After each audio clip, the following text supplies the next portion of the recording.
Hi, welcome back guys. This is your friend, the D in WhatIf, with another fanfiction. This is the movie of what if Bakugou fought another hero school by himself. All credits for this video go to their respective authors. So please support the real author. Check out the link in the description for more details. Please give this video a like and subscribe to the channel if you want more videos like this. Now let's get into the fanfic. That morning had been the usual fucking disaster that is his class trying to relearn how to function like intelligible human life for the day. But at this point, he'd long since accepted his fate of being associated with them. It was 6 in the morning when Bakugou returned from his morning jog and found Four Eyes and Deku nearly passed out on the couches. Apparently, the class had decided to have a mass studying session for a test they were having today and drank so much coffee that even Aizawa had been concerned for their health. These two idiots had somehow been dragged into it after being strong-armed into helping Ponytail with tutoring. Bakugou had no idea how long it lasted, but he couldn't be more grateful that he'd gotten out of it.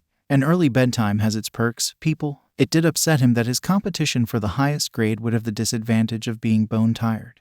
But ultimately, that was their own fault. By 6:30, he'd made himself breakfast and Deku and Four Eyes were forcing themselves to exist at this apparently ungodly hour. Ponytail and Half showed up around this time. Ponytail tripping over her own feet and bumping into walls. Half, alternatively, seemed wide awake, alert to his surroundings despite normally being as clueless as a toddler on laughing gas in a snake pit and helping lead the vice rep over to the couches with the other geniuses. Aizawa sighed. Well, at least someone else got enough sleep. You even seem to be in a good mood today.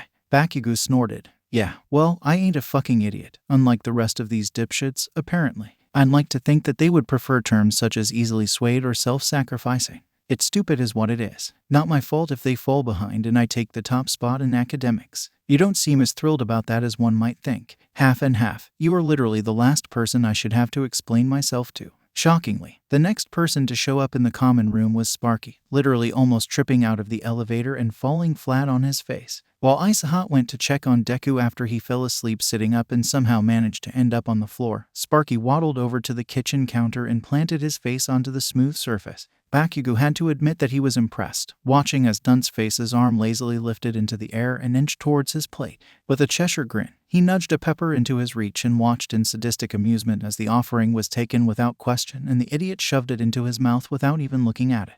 The reaction was near instantaneous, Sparky shooting up, wide awake, with a scream that had Deku, Four Eyes, and Ponytail at their feet in sloppy fighting stances in seconds. With impressive speeds, the electric blonde ran to the fridge as if his ass was on fire, ripping it open and yanking a full gallon of milk out. Bakugou decided that warning everyone about the new sanitary hazard wasn't worth the trouble as the moron straight up chugged it. But he made a mental note for himself to avoid using that particular jug at all costs unless he wanted to catch a case of the stupid. It could be contagious, after all. Breathing harshly, Dunceface turned to glare at him with a look of betrayal. I trusted you, man. How could you? Hey, you're awake now, aren't you? Bakugou responded, tone bored and completely straight-faced. Truly could only give him the most deadpan look he was capable of. I really hate you sometimes. The feeling's mutual. And that was the fairly tolerable beginning of what would end up being the most infuriating couple of days in Bakugou's entire fucking life. It was irritating. How used to Four Eyes lecturing and Raccoon Eyes and Sparky's screaming he'd become. Earlobes' tapping and humming was as commonplace as weird hair manhandling him as some sort of greeting and some way that he wasn't even remotely interested in knowing.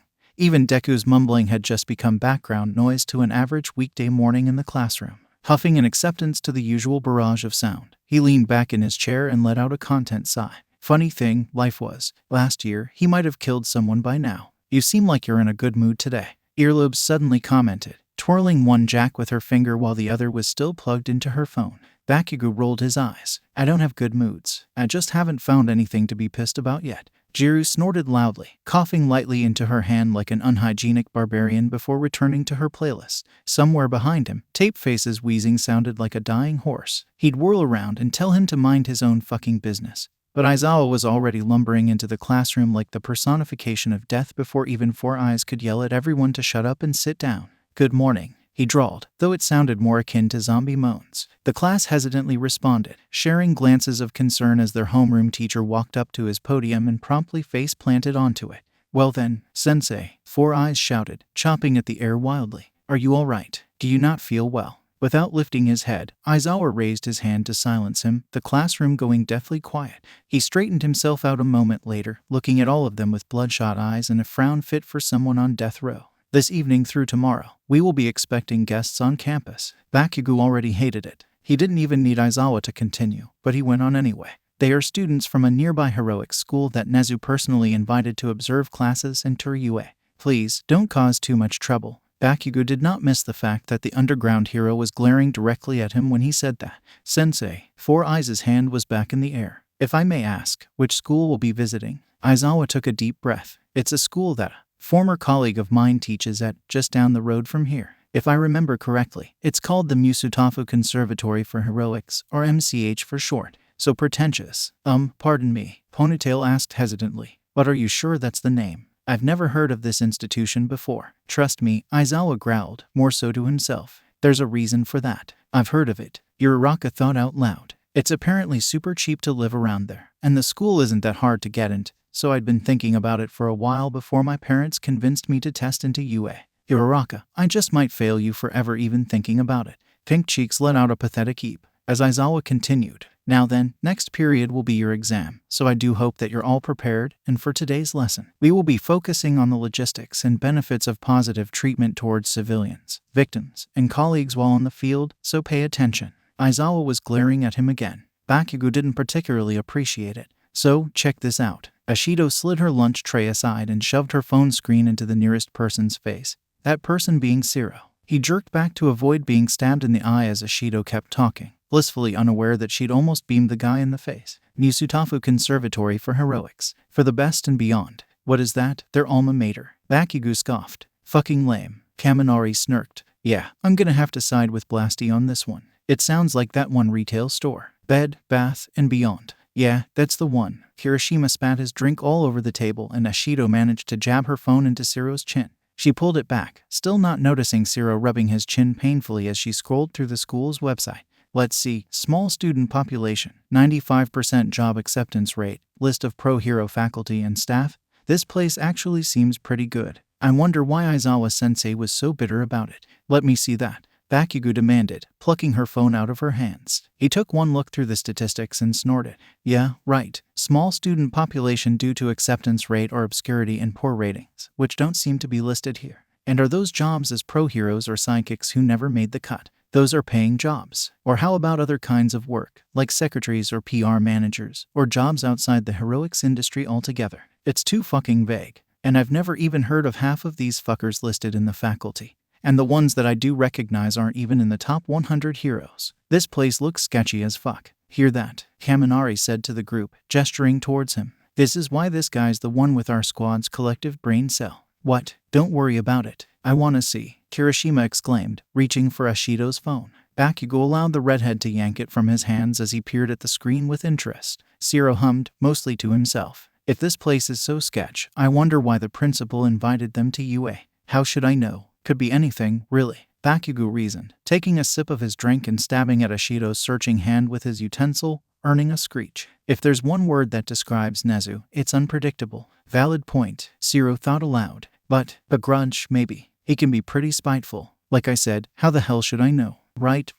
You know what I'd like to know? Kaminari suddenly said. My grade on that test. Zero and Ashido let out twin groans of agony while Bakugou just rolled his eyes. Oh, get over it. It wasn't that hard. Easy for you to say. Ashido whined. If it wasn't that hard, then why didn't you let us borrow our brain cell? What does that even mean? Don't worry about it. Kaminari yelled with his mouth full like a disgusting 2-year-old. Guys, Kirishima suddenly interjected, his brows furrowed in confusion. I think I might have figured out what's going on. The group fell silent, all eyes on the hardening quirk user. There really was no other way to describe the look on his face outside of pure confusion. Head tilted as if trying to solve an elaborate puzzle. Bakugou reached for the phone, Kirishima pointing to where he was looking as the device was handed off. Bakugou's eyes zeroed in on it almost instantly. You've got to be fucking kidding me. Top rival of UA, fighting for the #1 spot. No greater school in Musutafu. These guys honestly think they're on par with us? Bakugou questioned incredulously. His tone a mixture of irritation and disbelief as the other three all gaped. Is Shikzu suddenly out of the running? Those guys might be really weird, but if there's anything that Kami and Baldi have shown me, it's that they're competent. These guys are a joke. Aowa, Ashido cooed. He's complimenting his friends. Shut. Zero loudly cleared his throat. I hate to break up this lovely banter, but we've got more pressing matters at hand, like what in the world we're in for here. I'm honestly worried about them. Kirishima admitted, concern etching his face. I think they're biting off more than they can chew. What if another villain attacks while they're here? Hey, these fuckers are the ones who signed up to be heroes. If shit hits the fan and they can't handle it, that's not our problem. But, hey man, Bakugo's right. Kaminari spoke up, no longer stuffing his face and now talking like a normal human being. Times are changing. With how things are now, they should technically be ready for the provisional license exams by this point. You know, sidekick level at least. Zero smirked. Then again, you know who here didn't get their license their first try? Bakugo nearly AP shot him from across the table. Okay, first of all, fuck you. Second, it wasn't because of my practical ability that I didn't qualify. Those two asshats should have been able to get out just fine on their own. And there's the problem. You're getting better at it. But rescue's still really important in heroics. It's kind of the point even. To win is to save and to save is to win. You literally said something along those lines yourself, dude. I was there and it was badass. Bakugo sunk down against the table, the lower half of his face hidden behind his arms as he glared daggers at the glorified tape dispenser with beady red eyes and a low growl. Zero only smiled back. Back to the topic at hand. Ashido suddenly yelled, making the other three idiots jump. The way I see it, we won't know what to expect until they get here, so for now, we just have to wait and see. Oh, and Zero, when did you bruise your chin? Zero gave her the most withering glare that he'd ever conjured up in his time at UA. Hi. Bakugo may or may not have snickered at that. Now, Bakugo has hated people before. It's in his nature to butt heads with people, pick fights and make enemies. His entire being is a perpetual explosion, moving outward, constant energy, motion, fire and heat and anger, anger, anger. He may be good at a lot of things, but people are not one of them. So yes, he's hated plenty of people in the past, whether he got over it or not. But these guys, he'd rather call himself besties with Deku and then go out for a drink with Shigaraki Tamura. At least they're not complete failures in their respective chosen roles in society. The MCH pricks arrived just before dinner in Lunch Rush's cafeteria in one of the most pompous and flashy-looking buses that any of them had ever seen. Though the only person who was impressed at all was Twinkle Toes. Bakugo felt like he had a pretty good idea where the school's budget went. The bus steps even had a red fucking carpet roll out as soon as it opened. The first person to step out was a woman. Average height, dark brown, almost black hair down to her shoulders and slick glasses. She almost looked like a stereotypical movie nurse. Her hero costume even resembled a nurse outfit, though unlike what Midnight might go with, there wasn't anything suggestive about it. What was suggestive was the look in her eyes. Bakugo already hated her. 10 teens lined up behind her, clean uniforms without a single wrinkle on them, looking as if they owned the entirety of Japan. Bakugo had the sudden urge to punch the guy in front with the muted red hair in the face. But at least he could say that over the last several months of his life, he's learned a thing or two about restraint. Some of them had some pretty fascinating traits, such as one girl with squid tentacles for hair, and a super tall, burly guy with the most impressive sideburns he'd ever seen, paired with giant canine fangs that made him look like a wild animal. One girl, with a dead expression that put Earlobes' resting bitch face to shame, literally looked like she was made of plastic. Bakugo stood off to the side, his classmates and the other hero class practically climbing over each other to get a good look at the new arrival.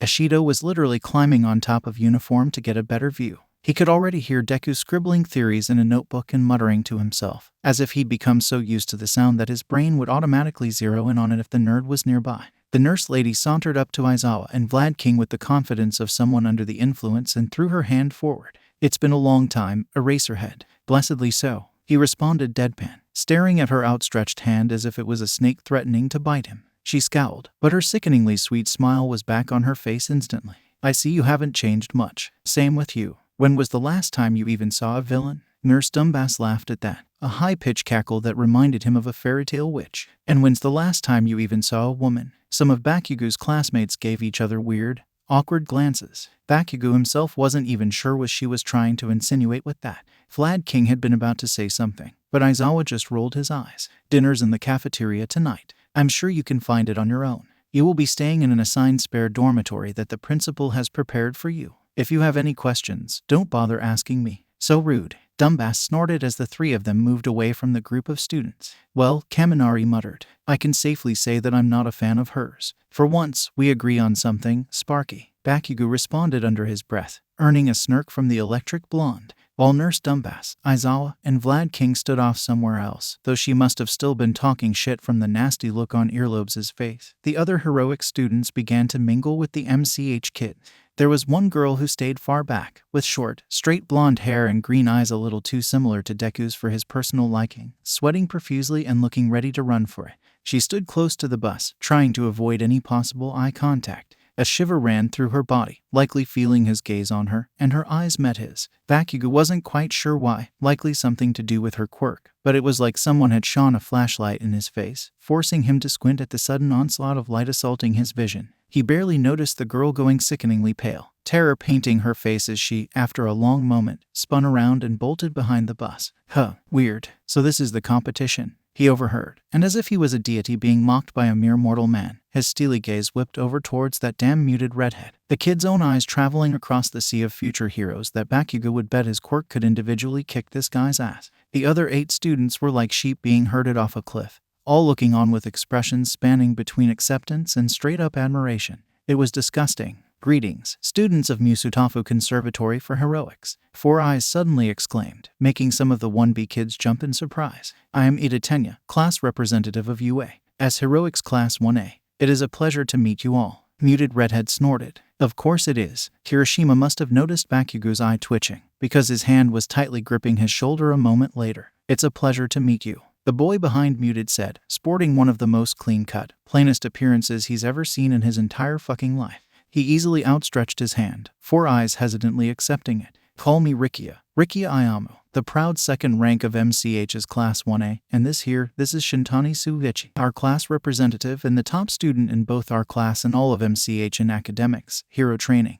and just about everything else you can think of. Bakugou is officially naming this guy Beta. He doesn't give a fuck. This boy's legacy has now been immortalized as Beta. He was pretty sure he had a good idea of how the hierarchy of this class worked now, all of them standing in order of rank and the girl who's still hiding somewhere behind the bus being ranked 10. From there, it went dude with bad hair day and knives for fingers, a guy with bird wings for arms, the plastic girl, some chick who's never even heard of conditioner in her life, a second twinkle toes, as if one wasn't enough, the tall, hairy sideburns guy, and the squid hair chick. Then as was Beta and Muted redhead. Real fascinating squad here. Bakugou has never cared any less about a group of people in his entire life, and that's saying something coming from him. Honestly, now that he thinks about it, there's a lot of new records going on here that he's ever seen in his entire life. Points for effort, he supposes. Ponytail spoke up. And I imagine you are the vice representative, Rikia. Why, yes, Beta exclaimed happily, as if he'd never experienced acknowledgement before. He took her hand in both of his with a smile. It's very nice to meet you, Miss Yaeyarazu. Yaeyarazu. Beta beamed. That's such a beautiful name.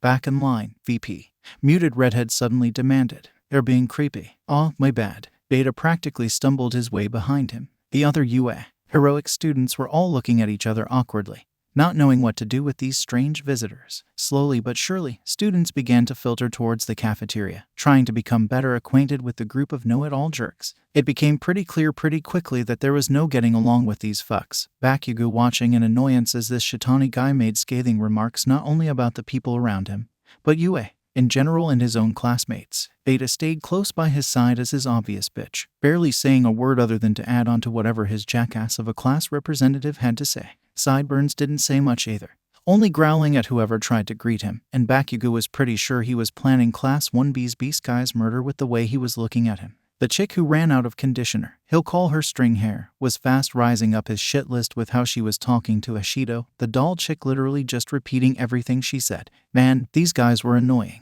Now, to be fair to this Shintani guy, he heard Kaminari say to his left, "You're not all that nice to us either, blast. At least I can put my money where my damn mouth is." Bakugou retorted, "I earn my right to talk shit." Kaminari nearly choked. "Yeah, sure. Whatever you say, man. You doubting me, asshole? What? I would never." He immediately beamed Dunt's face in the back of the head hard enough to nearly send him to the ground laughing. Apparently, the MCH shits were meeting with their witch of a homeroom teacher for a hot second before raiding the cafeteria, so the heroic students of UA were being given a moment's reprieve before all hell broke loose. So, round face started awkwardly. Great first impression. Earlobes rolled her eyes. I'm honestly just impressed that Bakugou didn't start anything. I know, I'm really disappointed in myself. Ciro laughed. Explodo Kills over here's been on a roll with the zingers today. Light chuckling could be heard from all corners of the group. Finding tables, 1A and 1B had naturally split back into their respective classes as they all simultaneously prepared for the incoming fallout.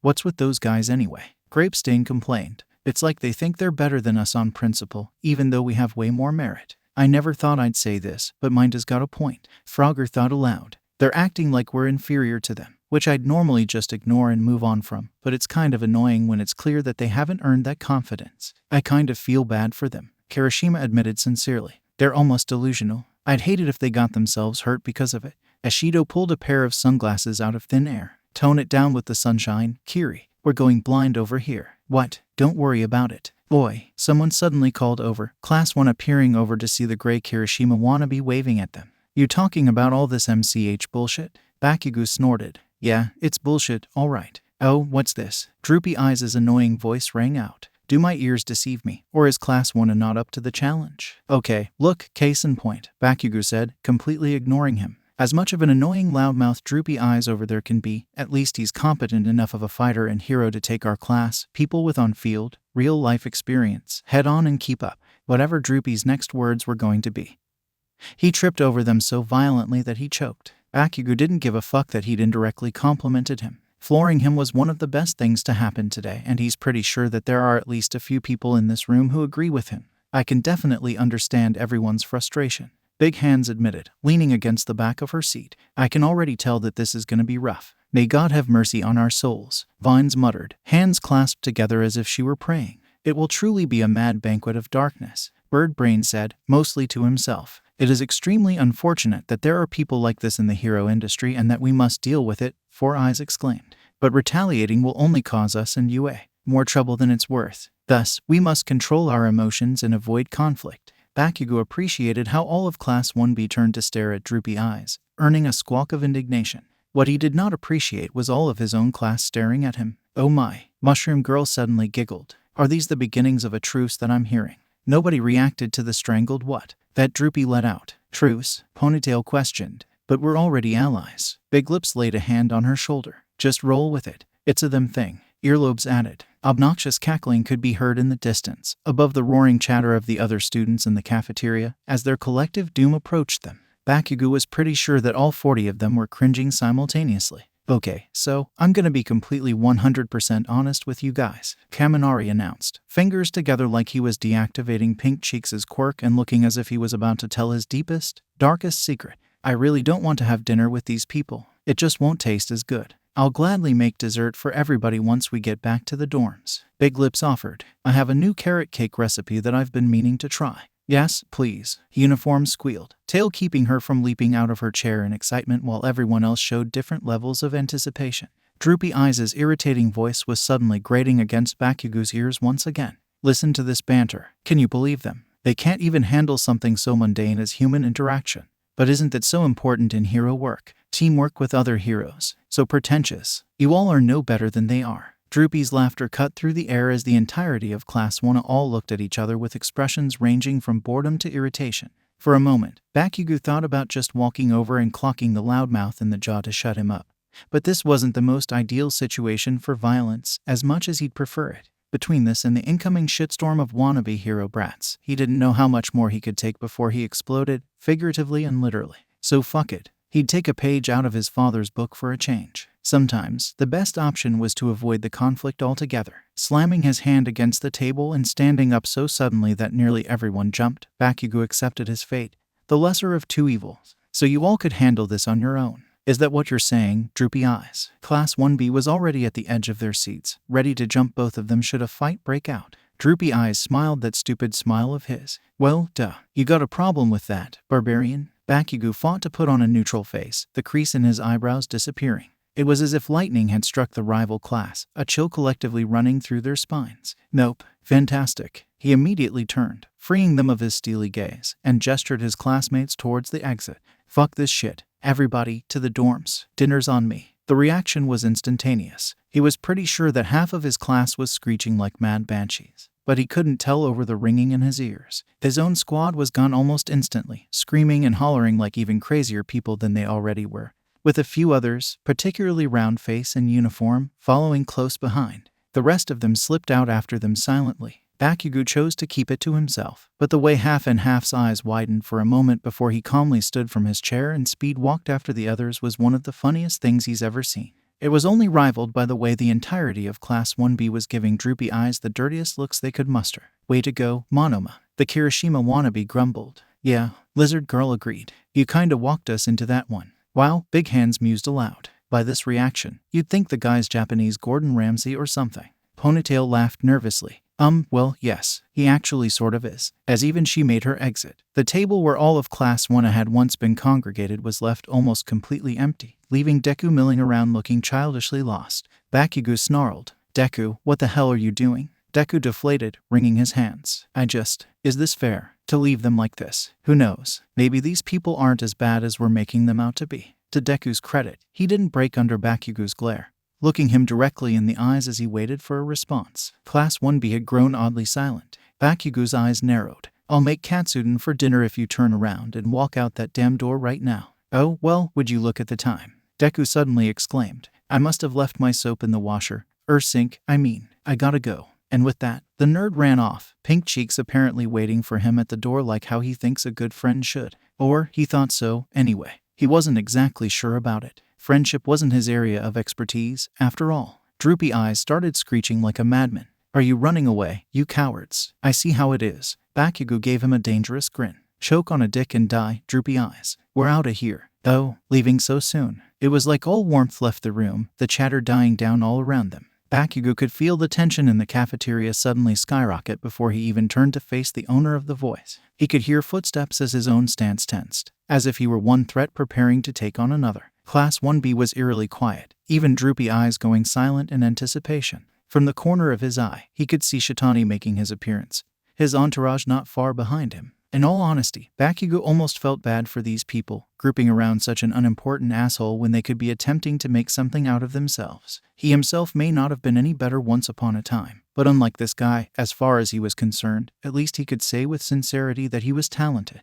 That, and entering high school, he started to learn this really neat thing called maturity. Fascinating stuff. With barely a glance, Bakugou scoffed. Yeah, it suddenly started smelling like shit in here and we didn't feel like dealing with it. He could practically feel the way everyone in Muted's posse tensed up like they were watching two world powers stare each other down.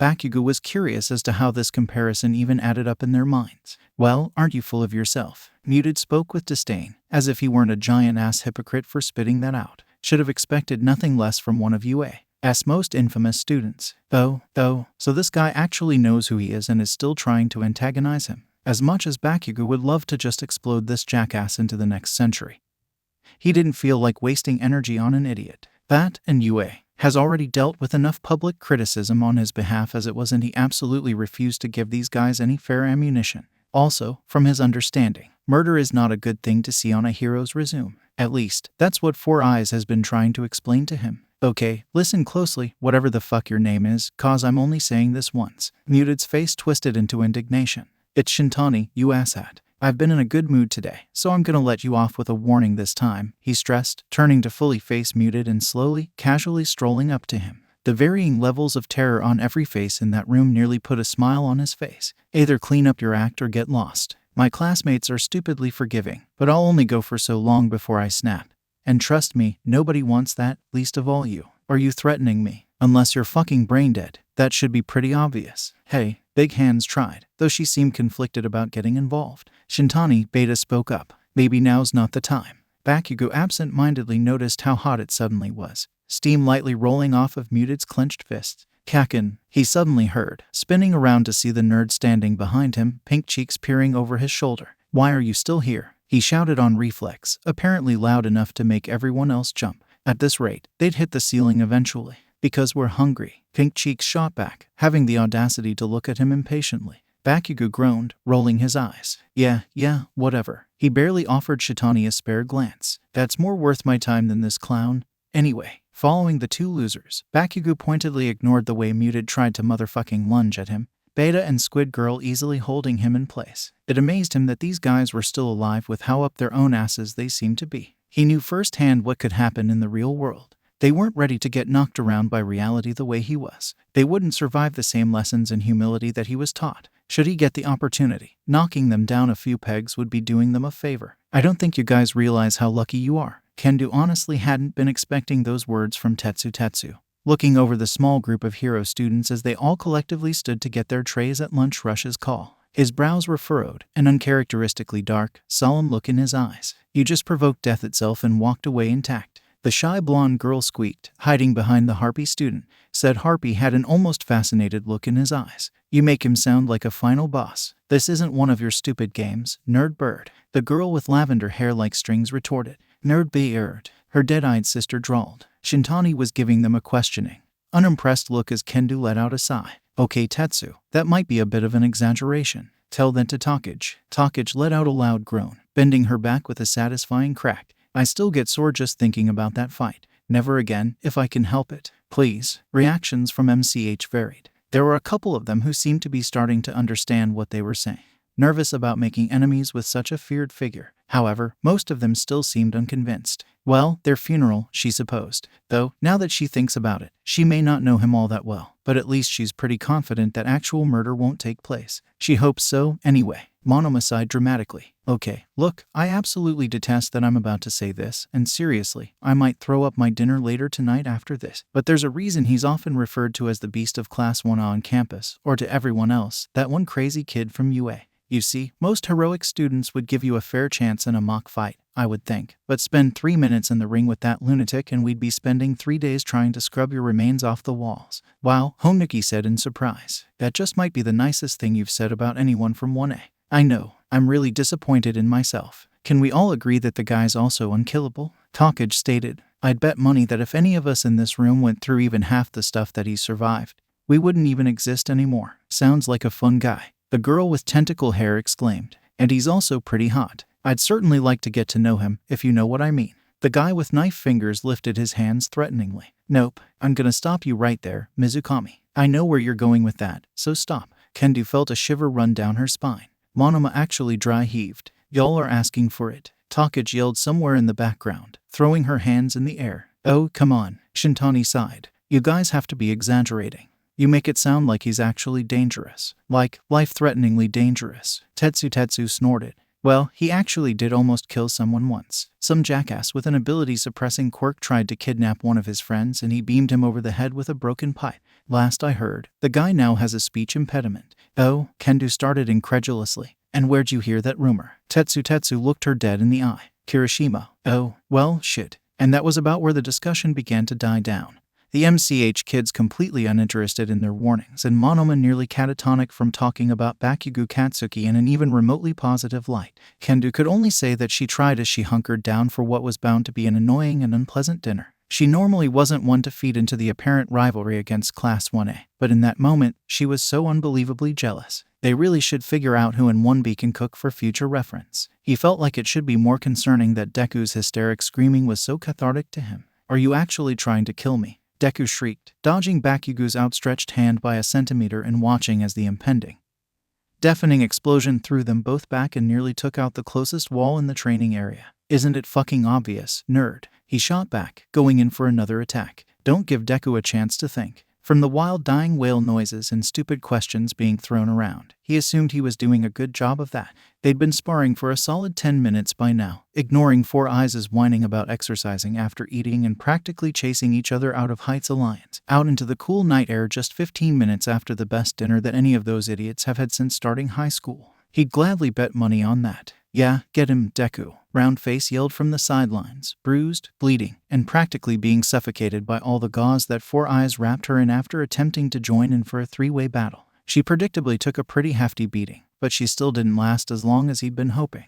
He'd have to spar with her more often, keep her on her toes. Shut up, pink cheeks, he shouted back, only to take a kick to his jaw because he's an idiot and not paying attention. I told you I wasn't going to be your punching bag anymore, Deku proclaimed loudly, going in for a roundhouse kick. The problem was that he seemed to have a confidence boost at a bad time, doing what he might personally do when blinded by rage and leaping right at him. He quickly recovered from the last hit, using his explosions to reorient himself and grab a hold of Deku's swinging leg. Deku yelped, eyes going wide as he seemed to realize his mistake and braced for impact. It was easy to launch him through the air, watching as the freckled idiot smashed through some workout padding and into the opposite wall with a resounding crash. Hey, Four Eyes' irritating voice suddenly cut through the air. The deal was no serious damage. You're going to bring the entire building down at this rate. He's got a point, dude, Kirishima called out. Bakugo had forgotten he was even there. Why wasn't he sparring with them again? Maybe that's enough for today. With an annoyed TCH, Bakugou maneuvered himself to the ground, a smooth landing against the clean, shiny floor while Deku pulled himself out of the Deku-shaped hole he'd left in the wall, clumsily slipping out of it and face planting onto the ground.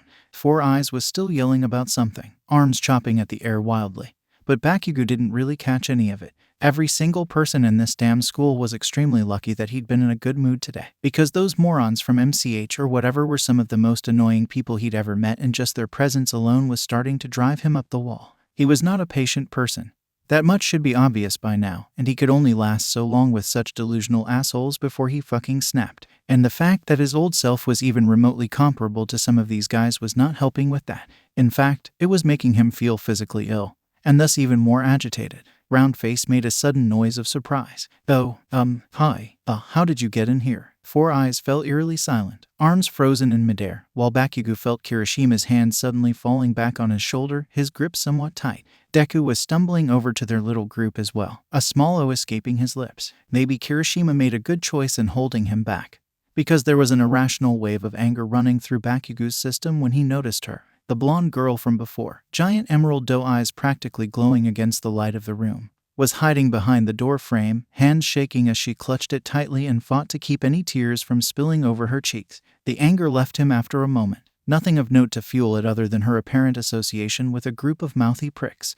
She hesitated. I asked one of your classmates for directions. He had heterochromia. Damn it, half and half. She tried, stepping out from behind the wall, her hands still clasped against the door frame and her knees buckling. One look at Bakugou and she nearly ran for it, but she swallowed harshly and steeled herself, stepping into the room. I wanted to talk to your guy's class representative. The 5 UA students exchanged unsure glances, Four Eyes clearing his throat as he stepped forward. That would be me. Did you need something, Miss .erm? Why Yano? She quickly supplied. Yano Hiyori. Bakugou wasn't sure what exactly Roundface caught on to, but she smiled at her. It's very nice to meet you, Yano. My name's Uraraka. Doe Eyes' face grew bright red with embarrassment, her hands playing with the hem of her skirt as she fought for her next words. Four Eyes spoke up again. Yano, you said you needed something, didn't you?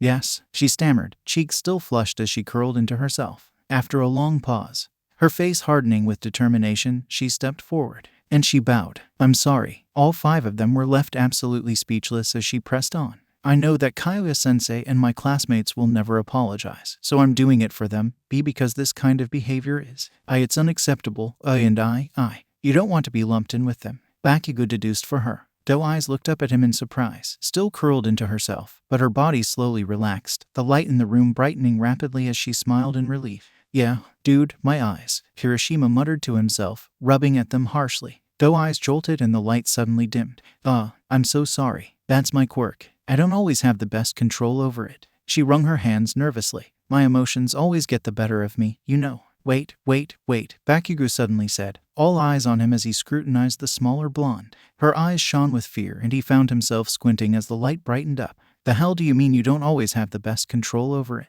You're training to be a damn pro hero, aren't you? Doe Eyes' expression turned regretful, almost sad even. Oh, right. Well, I guess. The light became impossibly bright, forcing them to cover their eyes as her own filled with tears. Kirishima huffed. Way to go, man. You made her cry. I wasn't trying to. Bakugou shot back. And why should I even care? I'm sorry, he heard Doe Eyes say as she fought to dim the light. I shouldn't be crying over it. I'm just frustrated is all. Do you want to talk about it? Roundface offered, braving the searing light and slowly inching closer until she found Doe Eyes' hand, pulling her close and tenderly draping an arm over her shoulder. You don't have to if you don't want to. No, it's okay. Doe Eyes insisted, the light finally dropping down from blinding. I'm trying to be more open, anyway. As soon as Pink Cheeks had her seated, Doe Eyes started on quite the tale, explaining that she hadn't even wanted to be a hero in the first place, briefly mentioning a dysfunctional household. The story went that her father forced her to become a hero for the fame and money that came with it. He'd wanted to be one, but failed to make anything of himself, so the deadbeat was living vicariously through her. He's pretty full of himself, she said. He's convinced that my mother is a descendant of the very first quirk user. Wait, really? Kirishima spoke up. That'd actually be really cool. Yeah, it would, she agreed. We haven't confirmed it yet, but we are planning on testing her DNA. Either hers or mine. It's mostly because we have the same quirk as the first quirk user, or at least a very close one. She gestured towards the room around them. My quirk is registered as bright and it allows me to magnify the light around me, so my body gets super bright. The more light there is, the more I can create. So you're useless in a dark room. That's pretty lame. Bakugou was immediately, albeit lightly, smacked in the back of the head by Kirishima. Yeah, it's not very useful compared to other quirks, Doe Eyes responded, and I haven't done much to hone in my quirk for heroism, so. She suddenly smiled brightly, the light increasing again. What I actually want to do is business. My dream job is to be a hero's PR manager. All that sort of stuff seems so interesting to me. Her smile slowly fell, her light dimming with it. But MCH doesn't offer business courses. It's only heroics classes, and it's stupidly easy to get into, so. Heroics, it was. You're gonna die out there. Bakugou 4 Eyes started. Actually, as harsh as that may seem, Deku stepped in. He has a point. This is really dangerous. You can't just be a hero. It's not for the faint of heart. Most of us in this room have almost died at least once. Some of us even multiple times. Yeah, I bet you can tell us all a fucking about that, Deku. Oh, well, hello Pot. I'm Kettle, Round Face snorted. Doe Eyes giggled. I think what we're trying to say, Kirishima spoke up, is that you should do what you want to do. Heroism is dangerous work. If you're not all in, then don't. If you want to do business, then do everything in your power to get into a business course. Who knows, maybe you'll really make something out of yourself. I couldn't have said it better myself, Kirishima. 4 Eyes nodded approvingly. Doe Eyes smiled brightly. You really think so? Deku crouched down in front of her, taking her hands in his. Yeah, we do. And we'll be rooting for you. Doe Eyes fully relaxed at this point, smiling and giggling as Deku and Round Face began telling her stories about their many misadventures as UA. Heroic students. Kirishima joined them soon enough, eyes sparkling as he spoke of his own experiences. Bakugou wasn't sure when 4 Eyes left, but he made his own exit soon after, not wanting to fall behind on his sleep schedule when they'll be going headfirst into hell tomorrow with the jerks that make up the rest of Doe Eyes' class. Whatever tomorrow brought, he knew it wasn't going to be pretty. At least he could safely say that one of them was fucking sane. Bakugou knew that today was going to be an absolute disaster when he rolled out of bed that morning with a pounding headache. Just looking at his reflection in the mirror, he could see the way his hair was even less controllable than it usually was and the slight shadows under his eyes. His shoulders were throbbing as if he'd slept wrong and an unpleasant chill ran through his body. He could already feel his temper rising and nothing had even happened yet. Yeah, this was going to be a bad day for everyone involved. Going for his usual morning jog, the air was just cold enough to be uncomfortable and just warm enough that a jacket was too hot, and not a single bird could be heard in the sky. He pointedly ignored any early risers that might be staring as he passed by, their presence normally much more easy to block out of his mind. He wasn't sure where the delusional MCH schmucks were hanging out, but he did happen upon Doe Eyes at some point. For some strange reason that actually made his blood boil, she completely lost her fear of him, smiling and waving as soon as their eyes met as if they were actually friends or something. They'd only met each other last night. Fucking extra. But he held his tongue, nodding to her in acknowledgement and continuing on his way. Because if nothing else, she's the only sane, reasonable person in that group of whack jobs and he respected that. For someone in her situation, she'd at least earned the right to be noticed. Coming back to the dorms, Deku and 4 Eyes were both wide awake and making too much noise, Ponytail being a decent, observant human being and telling them, albeit overly politely, to shut up. He made a mental note to make an effort to be just a little bit nicer to her today. Meanwhile, Half and Half just kind of loitered around as he does. And from there, the normal flow of people began to filter through the common room. Trying his best to ignore the fucking noise, Bakugou went to school. And, oh yeah, the heathens have breached their sanctuary, stomping down the hallway. He already knew that the ugly cackling up ahead meant no good and he was in no mood to deal with any of it right now. The way the extras around him were scattering as he passed through was a strong outside indicator of this. Whatever rage aura he was giving off today was apparently strong enough for even the dumbest of people to notice and avoid. So the one he actually physically felt himself emitting when he saw what was going on must have had enough force to crack windows. And what the hell is up with your weird-ass eyes, anyway? Weird. Ashido barely looked at either bitch, string hair waiting for a rebuttal with her hands on her hips while the fucking Barbie doll just stood there and stared off into space having more flashbacks. Closing her locker with a loud click, the pinkette eyed them warily. Earlobes, standing next to her, scowled. And what the hell is up with your stringy ass hair, anyway? Bakugou smiled internally. He would find out later that it was Ponytail and Sparkles whose string hair had gone after first, Ashido and Earlobes coming to their defense soon after. Both of them were watching quietly, neither sure of what they should do or say as the two girls and the bitches stared each other down. Bitch, have you even looked in a mirror? Fire your hairstylist pronto. Pronto. At least I use conditioner. And at least I'm actually pretty. She suddenly pointed at Barbie. You shut up. Barbie shut her mouth. Jiru, please calm down. Ponytail muttered. They're not worth the trouble. Let's just go to class. I agree, mademoiselle, Twinkle Toes added. I will not be associated with such uncouth behavior. Someone whistled loudly, making everyone jump. There was a moment where Ashido and Earlobes gave each other incredulous glances while Ponytail bit her lip and Twinkle Toes just looked unbelievably lost. String Hair, on the other hand, looked smug as fuck. There was the clicking of men's Oxfords, girls around the hallway squealing and cooing as a new arrival entered the scene. From what Bakugou remembered, he'd referred to this guy as a second Twinkle Toes, with long pink hair tied back and slick eyes that were attractive enough for even him to admit that they were, in fact, aesthetically pleasing. At the same time, however, the look in said eyes and the way he walked like he was on a runway gave him the near irresistible urge to punch him in the throat as hard as he could. Such feisty kittens, he said, and Bakugou literally almost threw up his breakfast. It was so disgusting. Such fine ladies shouldn't be so unruly. You know, don't worry about them, Akasako, String Hair said haughtily. They're not worth our time. Jiru snorted. Not worth your time, she muttered mostly to herself, though it was loud enough to hear. Jiru, Twinkle Toes spoke up. Perhaps it's best to not provoke them, especially so early in the morning. Oh, second Sparkles cooed, his tone making him feel ill. Something about his disposition was just making him feel incredibly uncomfortable, and that wasn't helping his mood in any way. And who do we have here? A peasant acting as if he were a gentleman. Twinkle Toes squawked, far less dignified than a member of UA. As class 1 should be. Excuse-moi, what do you mean like a gentleman? I am a gentleman. Second Twinkle Toes. Fuck it, he's just calling him fancy pants, hummed. Delusional as well. That really is a shame. I pity you. Hey, Ashido growled, eyes glowing with righteous anger. Back off, pal. Aoyama's a million times more of a man than you are, anyway. He sighed. It really is a shame, indeed. No gentleman should dirty himself with such a hideous creature as you. Bakugou distantly thought he heard the sound of a tea kettle whistling. Before anyone could respond, Aizawa made his appearance, herding his students to class with a well-hidden look of disdain in his eyes. The three shits sauntered off, leaving him and his classmates to see. He barely noticed Ponytail looking at him with wide eyes, only now realizing that he'd witnessed the whole thing. It would be later, at the end of the first class, that she would inform the other two girls, Ashido approaching him and warning him to not cause trouble. As irritating as it was, she explained, it wasn't worth the aftermath. It apparently didn't hurt her anyway, according to her own words, and Sparkles has tougher skin than he lets on.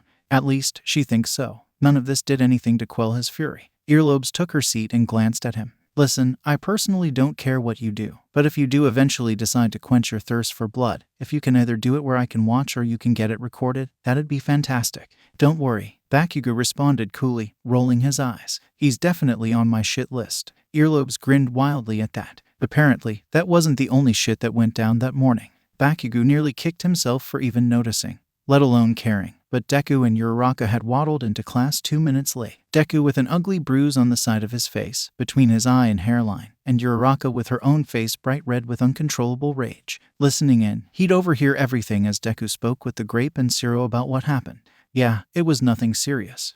What was his name? Rikia, the VP. What about him? Siro asked incredulously. Deku was squirming with discomfort in his chair, enough for Bakugou to feel it from his own seat as he let out a sigh. Yeah, Uraraka and I were walking down the stairs and I tripped, though Uraraka says that she saw him trip me as he was walking by. I got a few bruises, but I'm okay. Wait, what? Grapestain shrieked. He could have killed you. Are you really okay? Siro asked hastily, an edge to his voice. Yeah, it's really no big deal. Deku insisted as the next class began. Siro looked like he wanted to say more, and maybe hunt the guy down himself, but he dropped it. It was a moment later that Deku finally noticed Bakugou glancing back at him. He didn't know what his own eyes were saying, but Deku flinched under his gaze before his expression hardened, biting his lip before making a cutting motion over his neck and mouthing one word. Don't. He was still unaware of what the look in his eyes was telling the nerd.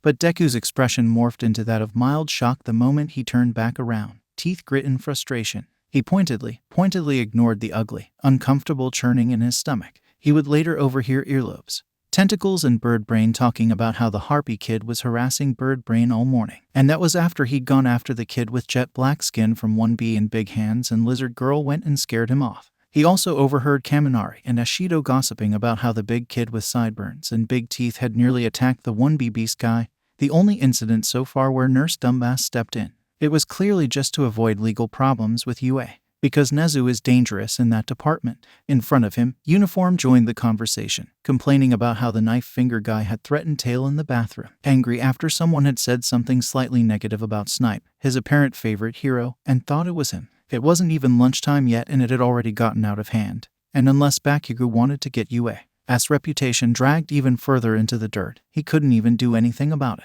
A bizarre sense of uselessness fell over him and he couldn't even put his finger on as to why. Other than muted red, he didn't really have any personal beefs. And yet, watching these guys take shots at his classmates, he suddenly felt himself becoming more and more offended. Classes were over before he knew it, most of their teachers being somewhat passive-aggressive towards Nurse Dumbass and her class since they weren't present, still on that damn tour or whatever it was. Even All Might had something scathing to say under his breath, his choice words leaving both Bakugou and Deku choking on suppressed laughter while everyone else just looked on in amused confusion. Aizawa huffed as the bell announced lunchtime and everyone slowly crawled out of their seats, stacking his paperwork with a look that just screamed his desire for the mercy of death. So, Zero sighed. Who wants to hang out here with Aoyama instead of going to the cafeteria and dodge a bullet?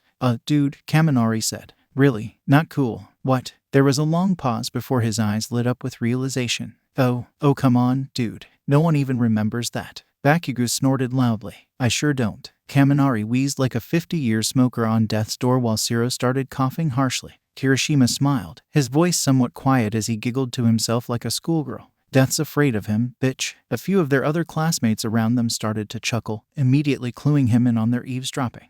Bakugou decided to be merciful this once and amuse them. Oh, please. Death is my bitch. Half of the class lost it, stumbling out of the classroom. He's pretty sure he just resurrected a class meme.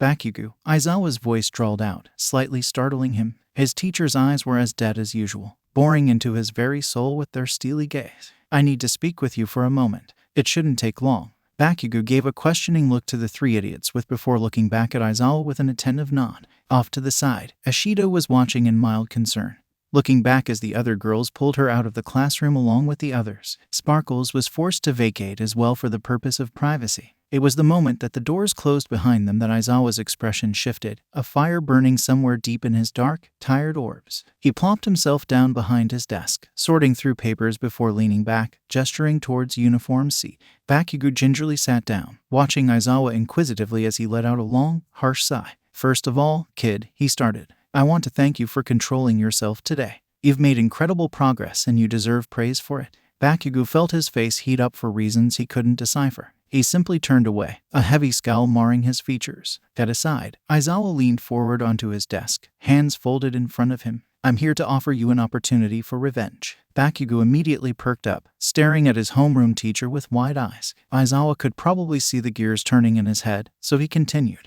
Allow me to elaborate. As you know, MCH's Class 1 will be present for heroics classes today, and from my understanding, Class 1B will be as well. What you may not know is that the faculty have been colluding. He stood up, slowly strolling around the front of the classroom with a thoughtful expression. Some of the most respectable small-time news networks that both I and All Might agreed on will also be there, as the public has been clamoring for more information, as usual. This might shut them up for a little while at least. He looked him directly in the eye. Without giving too much away, Nezu is putting a plan in action to, perhaps, defame MCH for their honestly outrageous claims. And this plan, should you agree to play along, would heavily rely on you. As much as this sudden and unexpected turn of events excited him, Bakugou could hear the underlying uncertainty. He raised an eyebrow. What's the catch? Aizawa didn't miss a beat, keeping eye contact and not wavering once. Nezu wanted me to ask you because he thinks you would do it best. In order for this plan to work exactly as we want, you would have to actively play a villainous role. Something in Bakugou's stomach twisted painfully, his face contorting at the somewhat overwhelming feeling. After everything he's been through, after everything that's been thrown at him in his life, using the term villain to describe himself left a bitter taste in his mouth. The images that flashed through his head were fuzzy, but familiar all the same. Aizawa sighed. Think about it. You have until heroics classes to give me an answer. He took a book from his desk and closed it with a slam of finality, promptly turning on his heel and striding to the door. That was all. You can leave now. And with that, Bakugou was left in the empty classroom with nothing but his own thoughts. He expected some shit to go down before he got to the cafeteria. He expected someone from his class to eventually fuck off in frustration because of MCH's newest shenanigans. He expected an inevitable retaliation, for someone to snap, to finally lose their temper and counterattack in a fit of anger. What he did not expect was for that person to be Todoroki, storming through the cafeteria doors. The dual quirk user stomped past without even noticing him, and Bakugou watched in mild confusion as he wordlessly kicked a trash can over and rounded a corner, steam and frosted air rolling off of his shoulders. Well then, walking into the cafeteria, he could make out a crowd dissipating, heroic students from both classes milling around and avoiding the one table in the room where MCH was hanging out. The girl with tentacle hair had a bright red handprint on her face and a scuffed-up uniform. She seemed dazed, almost in a dreamlike state with a drunken smile on her face. Just looking at her, Bakugou suddenly felt extremely uncomfortable, and he wasn't even involved in whatever this was. He didn't even know what this was. Hey, did you see Todoroki come through here? Bakugou turned to see the gray Kiri wannabe, light concern on his face smothered by waning frustration. Bakugou furrowed his brows. Just past him in the hall. What the hell even happened? Kiri wannabe cringed, looking towards the door with an unreadable expression. You really don't want to know. Bakugou scowled. Try me. What's his face growled, pausing as he glared at the empty space next to them with narrowed eyes. You know what? Screw it. Look, it's about Mizukami, the squid girl from MCH. She was talking to Todoroki. Very inappropriately. For whatever reason, Bakugou already felt his blood starting to boil, absent-mindedly grinding his teeth as the guy continued. She wouldn't leave him alone, following him around the cafeteria and saying really weird things to him. Just before he left, I actually saw her touch him. Bakugou was sure his jaw actually dropped to the floor as continued. Todoroki immediately turned around and gave her the bitch slap of the century. Seriously, it was incredible. You should have seen it. She actually got knocked against a table and took it down with her. Just to emphasize his point, he gestured wildly at a broken, overturned table that was already being pulled off to the side and out of the way of students passing through. Anyway, she still didn't stop. Probably had whatever brains she had left smacked out of her, so I went over and shoved her back to the floor, which gave him the chance to get away. Hidenari, the girl with stringy hair, she was accusing us of assaulting Mizukami without reason because of it a moment ago. Thank goodness people around here aren't stupid. Now, Bakugou didn't consider himself all that close to half and half. Hell, he only remembered what Tetsu's name even was just now. And that was entirely because he's one of Kirishima's friends. But he hasn't been this uncontrollably, unfathomably angry in a while. There's something burning, writhing underneath the surface, a righteous fury that has him teetering on the edge of all-out war. There are certain lines that you just don't cross. Oh, so now you show up. A familiarly annoying voice whined loudly as droopy eyes practically ran up to them. Where were you when these jerks were trying to drag Tetsu's name through the dirt? Huh. They're going after your guys, too, jackass. Okay, you, be nice. Tetsu ordered, waving his finger at the exasperated droopy eyes. I'm going after Todoroki. Let me know if something happens, and don't die. And he ran off after Aizawa, leaving Bakugou and droopy eyes alone together as if that was somehow ever a good idea. This has gotten way out of fucking hand. Bakugou growled, mostly to himself. I never thought I'd see the day where I would agree with you on something and not feel dirty, but here we are. Droopy eyes responded in annoyance. Those Hidenari sisters have been harassing all the girls in my class relentlessly, especially Kendo and Shizaki. And I'm sure you heard about how Kurotori, yeah his name is Kurotori, so lame, how he made fun of Kiwaro, and then how Kiga literally tried to attack Shishida. His temper might actually be worse than yours. Like, what the hell? Bakugou had absolutely no clue who most of these people even were, but he chose to just let Droopy vent. They were kind of in the same boat on this one. Two assholes forced to watch people they respected suffer. And Ekisako, ooh oh boy, is he dead? He made Tsunotori cry. You don't make Tsunotori cry. And Tetino, with the knives, I'm convinced he's got some serious mental health issues. He's threatened to stab about half of my class at this point. And of course, their teacher isn't doing anything. Bakugou watched as droopy eyes began to pace, letting out a harsh sigh. And what about that Shitani character? He giving you guys trouble too? Droopy tripped, nearly falling flat on his face as he looked up at him with a wide, mystified expression. Can I use that? I'm gonna use that from now on. Wow, Bakugou rolled his eyes. Guess he hasn't bothered you guys as much as he has us. HMPH obviously knows who the better class is. Fucking hell, he huffed in irritation. Hey, so wait a minute. Droopy eyes suddenly yelled. How come you haven't taught them a lesson yet? You're an uncontrollable rage monster. Unfiltered anger and righteous fury are your thing. Kill them. Oh, yeah, sure. Bakugou immediately shouted back. Infamous UA.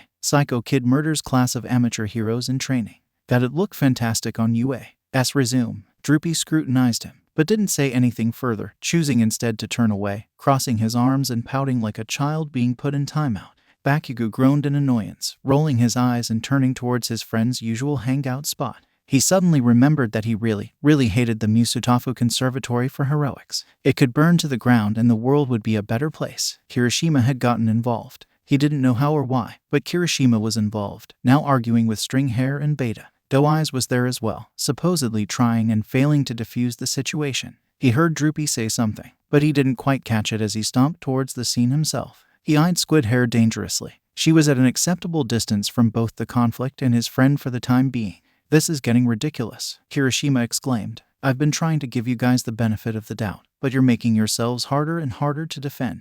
This is unacceptable." String Hair scoffed. "Like I'd give a damn about what anyone who styles their hair like that has to say. The hell is wrong with you? Wrong with Yao? I didn't ask for your opinion. Guys, please." Doe Eyes tried, but she was easily drowned out. Beta sighed. "Calm down, guys. And you, Kirishima, was it?" His smile was that of a corrupt politician. "I apologize that our groups aren't getting along, but I think it would be best if you just back off and leave us alone." "Leave you alone?" Kirishima practically shrieked. "Did you not just see what What's-Her-Face over there did? I'll have you know that Mizukami is our third rank and a respectable hero in training.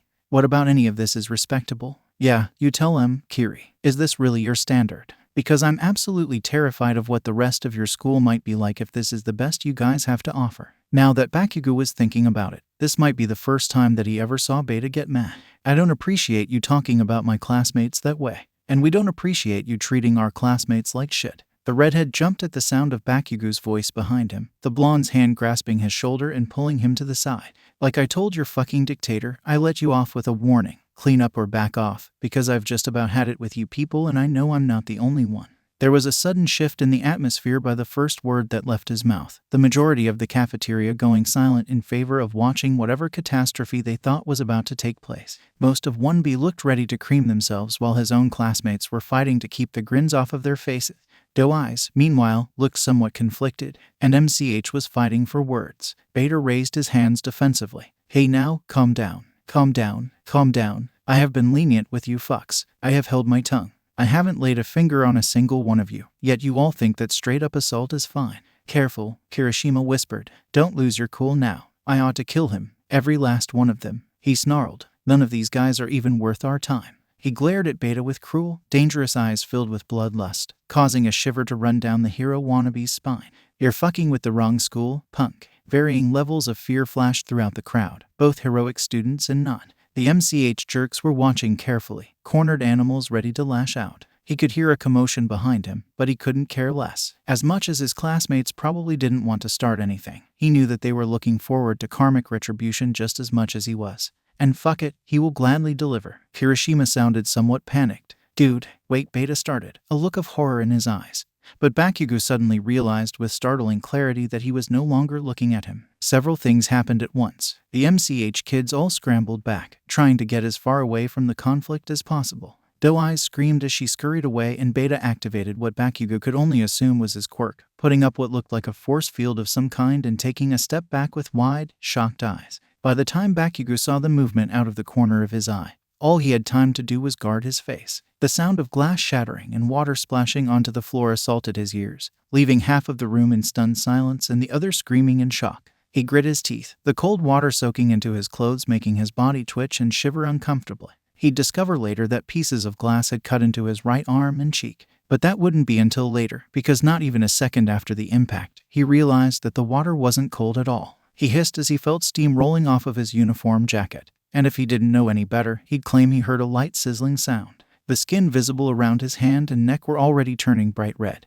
and it took every amount of willpower he had to not scream, his body involuntarily curling into itself and hands clenching tightly in pain. He vaguely wondered how Half and Half was able to take this to his face as a little kid. "Dude, what the shit?" He heard Kaminari yell above the chairs screeching against the smooth floor, Ashido letting out an unbridled shriek. He briefly glanced up, catching Kirishima's horrified eyes. He could make out the hints of scratches against his hardened skin, where broken glass had struck him as well. Off to the side, he could make out Deku's face, wide-eyed and expression completely and utterly blank. "Good grief, Shintani," he heard Beta say in awe. "That was a bit too far. You could get in serious trouble for that. Kyoya-sensei can't always." He started it. Muted shot back. "If he can go around and threaten us, then we have every right to fight back. He has no room to talk when he's basically a villain himself." "Hey," Uraraka shouted. "Watch your mouth, you." "Stop." It was low, gruff in his lower register. He almost liked the feeling of his vocal cords buzzing against his throat, distracting from the scalding pain shooting up his right side.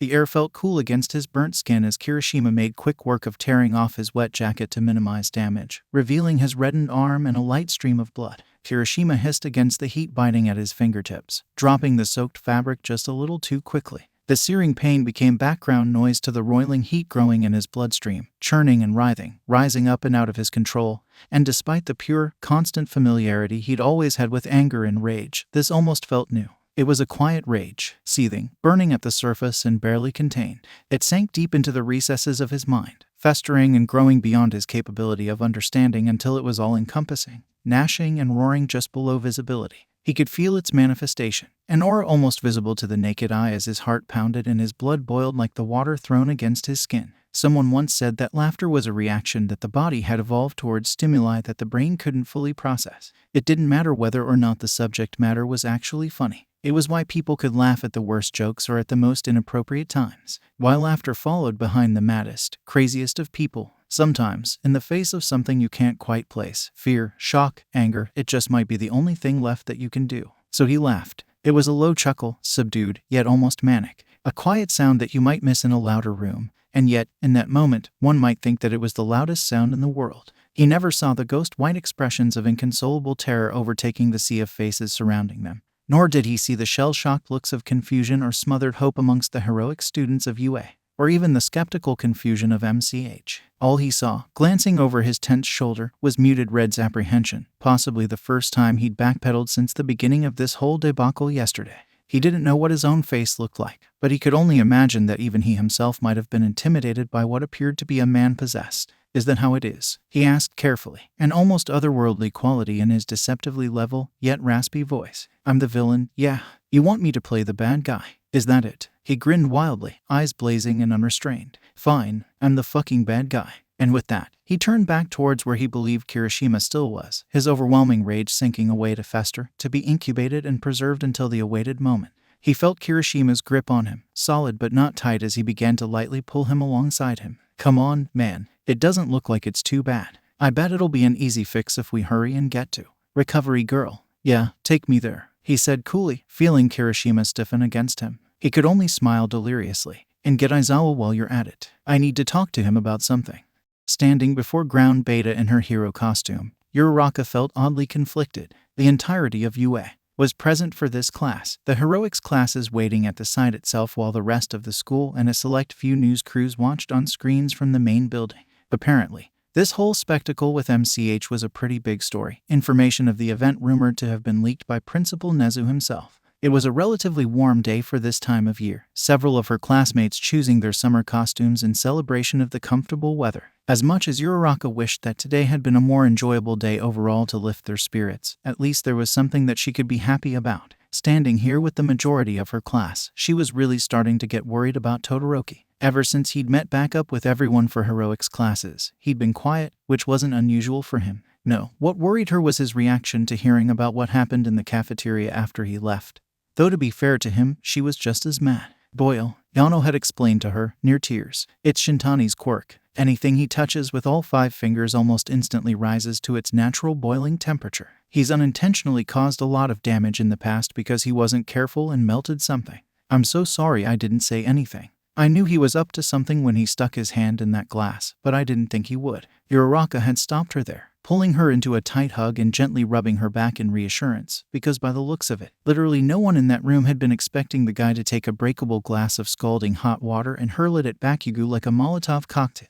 When Todoroki found them again and Deku, expression still blank, explained to him what happened in a monotone, deadpan tone that Uraraka might be hearing in her nightmares. There was an emotion that flashed across his heterochromatic eyes so fast that she didn't quite catch it. However, Uraraka could safely say that she saw something follow that she never thought she'd see. And that was Todoroki manifesting the iconic Baku rage aura. Deku had told her once before that Todoroki's own burn scar was from being scalded, but he'd refused to say anything more. For now, he simply let his unreadable expression finally slip away and joined Todoroki in his spiraling descent into silent rage. Kaminari, Zero. and Ashido followed along soon after. Kirishima, meanwhile, had disappeared altogether. She'd heard that Aizawa had nearly straight up cancelled the whole rest of the visit and kicked them all out when he found out about everything that had happened during lunch. The reason why he didn't had yet to be seen. So, Tetsu's voice suddenly cut through the air. Have any of you guys been told anything? 'Cause Teach hasn't said a word about what this class is gonna be about. You too? Kaminari asked. Aizawa's also been pretty tight-lipped about it. We have seen some of the MCH hero costumes, though. Yeah, man, Zero piped up. They're actually not that bad. I bet they got them done professionally since they don't have any support classes. Kaminari grinned. I guess that would explain where the rest of their budget went after they splurged on that bus. Ashido smiled for the first time since lunch. Oh, shit, Jiru suddenly exclaimed. Are you okay? A commotion followed, Uraraka turning to find Kirishima and Bakugou making a surprise appearance, both clad in their hero costumes. Kaminari, Zero, and Ashido were all immediately at their feet, Deku making some kind of squeaking noise and a few others watching on in unspoken concern. Uraraka did not miss the fact that Bakugou was wearing his winter costume. Pardon me if I sound belittling, said Yaoyorozu, but are you really well enough for heroics classes? Burns and scalds are no laughing matter. Yeah, you good? Kaminari questioned. Burns or serious injuries, Bakugou, Ida exclaimed. If you are not at 100%, then you shouldn't force yourself to come to class. Bakugou scowled dangerously at them, his eyes sharpened and bright against his dark mask. I'm fine, you extras. As if such a cheap shot like that could keep me down. He let Recovery Girl heal him, Kirishima explained. He was a bit drowsy a moment ago, but he's pretty much good to go. Said something about a shit list that he needed to attend to. Bakugou grinned. Exactly. Look, it only left scars around my shoulder and upper arm. And we got there fast enough that Recovery Girl took care of most of the damage, so don't worry about it. She said they might even go away eventually. Promise. The sound of Todoroki's voice made Uraraka jump, the dual quirk user suddenly appearing next to her and watching the ash blonde intently. Bakugou glared at him, baring his teeth, but reached up and pulled at the fabric hiding his neck a moment later, revealing healthy, burn-free skin. Todoroki scrutinized him for what felt like minutes before he nodded to himself and turned away, wordlessly lumbering over to his original spot off to the side and sitting down by himself. Weirdo, Bakugou mumbled to himself, though the usual bite wasn't there. So, everyone's here, Takich suddenly said as the entirety of Class 1B began to migrate towards where Wana was. What happens now? Your guess is as good as ours, Jiru admitted with a shrug. Whatever is in store for us, Ida spoke up, chomping at the air. I do hope that we finally have the opportunity to give Class 1 of the Musutafu Conservatory for Heroics a lesson in manners and respect.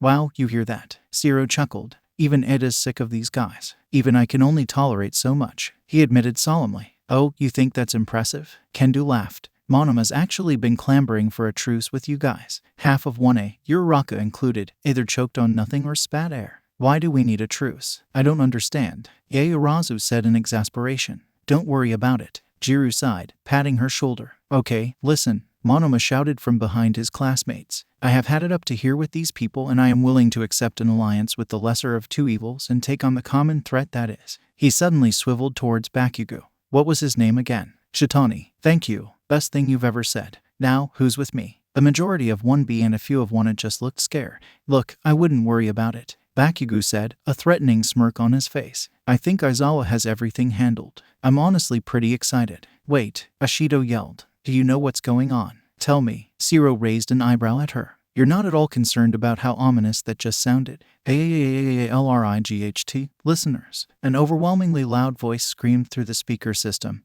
leaving Uraraka's ears ringing and everyone wincing harshly. Let's get ready to rumble. There was a scuffle, causing the mics to squeal and whine before a familiar tired voice drawled through the speakers. UA, students of Class 1 and Class 1B. There are bleachers prepared for you in the facilities located in the outer walls of Ground Beta. Please take a seat and make yourselves comfortable. The group all looked at each other in confusion, slowly shifting towards the direction they were pointed in. Before they could ask any questions, Nezu's voice boomed across the field. Today's heroics lesson will be featuring a school that has thrust itself into the public eye as of late. According to their records, they have risen as our rivals, their school's location being in close proximity to us, and we've happily invited them to our beloved campus to experience our lifestyle and to challenge their students to keep up with the same standard as we do. Ladies and gentlemen, please welcome Musutafu's Heroes of Tomorrow, Class 1 of the Musutafu Conservatory for Heroics. Nezu out here, hamming it up. Zero chuckled. Uraraka smiled. Gathering in a familiar-looking control room, where some nice seats had in fact been prepared for them, Uraraka could see a diagram of ground beta popping up on the giant screens, illuminating the room in a soft bluish hue. Nezu's voice became a soft crackle rather than the wall of sound from the outside speakers. Now then, today's exercise will be simple. Our 10 guests of honor will be playing the role of the heroes, trying to protect the city from a large-scale villain attack. Dude, this is nice, Kaminari said excitedly. Can we just stay here and eat snacks while we watch those jerks face off against our teachers or something? I would love that. Dude, that would be sick. Tetsu laughed. Jiru snorted. Man, I wish. I would enjoy that, too. Todoroki added. Nezu continued. The heroes will be tasked with protecting as many civilians, represented by dummies, as possible and minimizing collateral damage while defeating the villains. All destruction done and lives lost will result in losing points. Uraraka could practically hear the amusement in Nezu's voice. Meanwhile, our own UA students will be playing the villains. Their ultimate goal is to defeat all of the heroes in the city, earning points with every person they defeat. They have no restrictions on death or destruction of property, nor will they earn or lose points from it. They have completely free reign to do exactly as they please, so long as they can take down all of the heroes. Specific winning conditions are as follows. Bullet points appeared on screen. The heroes must defeat all villains with as little property damage and as few causalities as possible. Failure to minimize either will result in a loss of points. Heroes also have the option to leave the site whenever they please, which will allow them to keep whatever amount of points they have, but take them out of the match. For the villains, all they must do is defeat all heroes by any means necessary. The screen changed to security cameras, looking over ground beta before the destruction about to take place absolutely demolished it.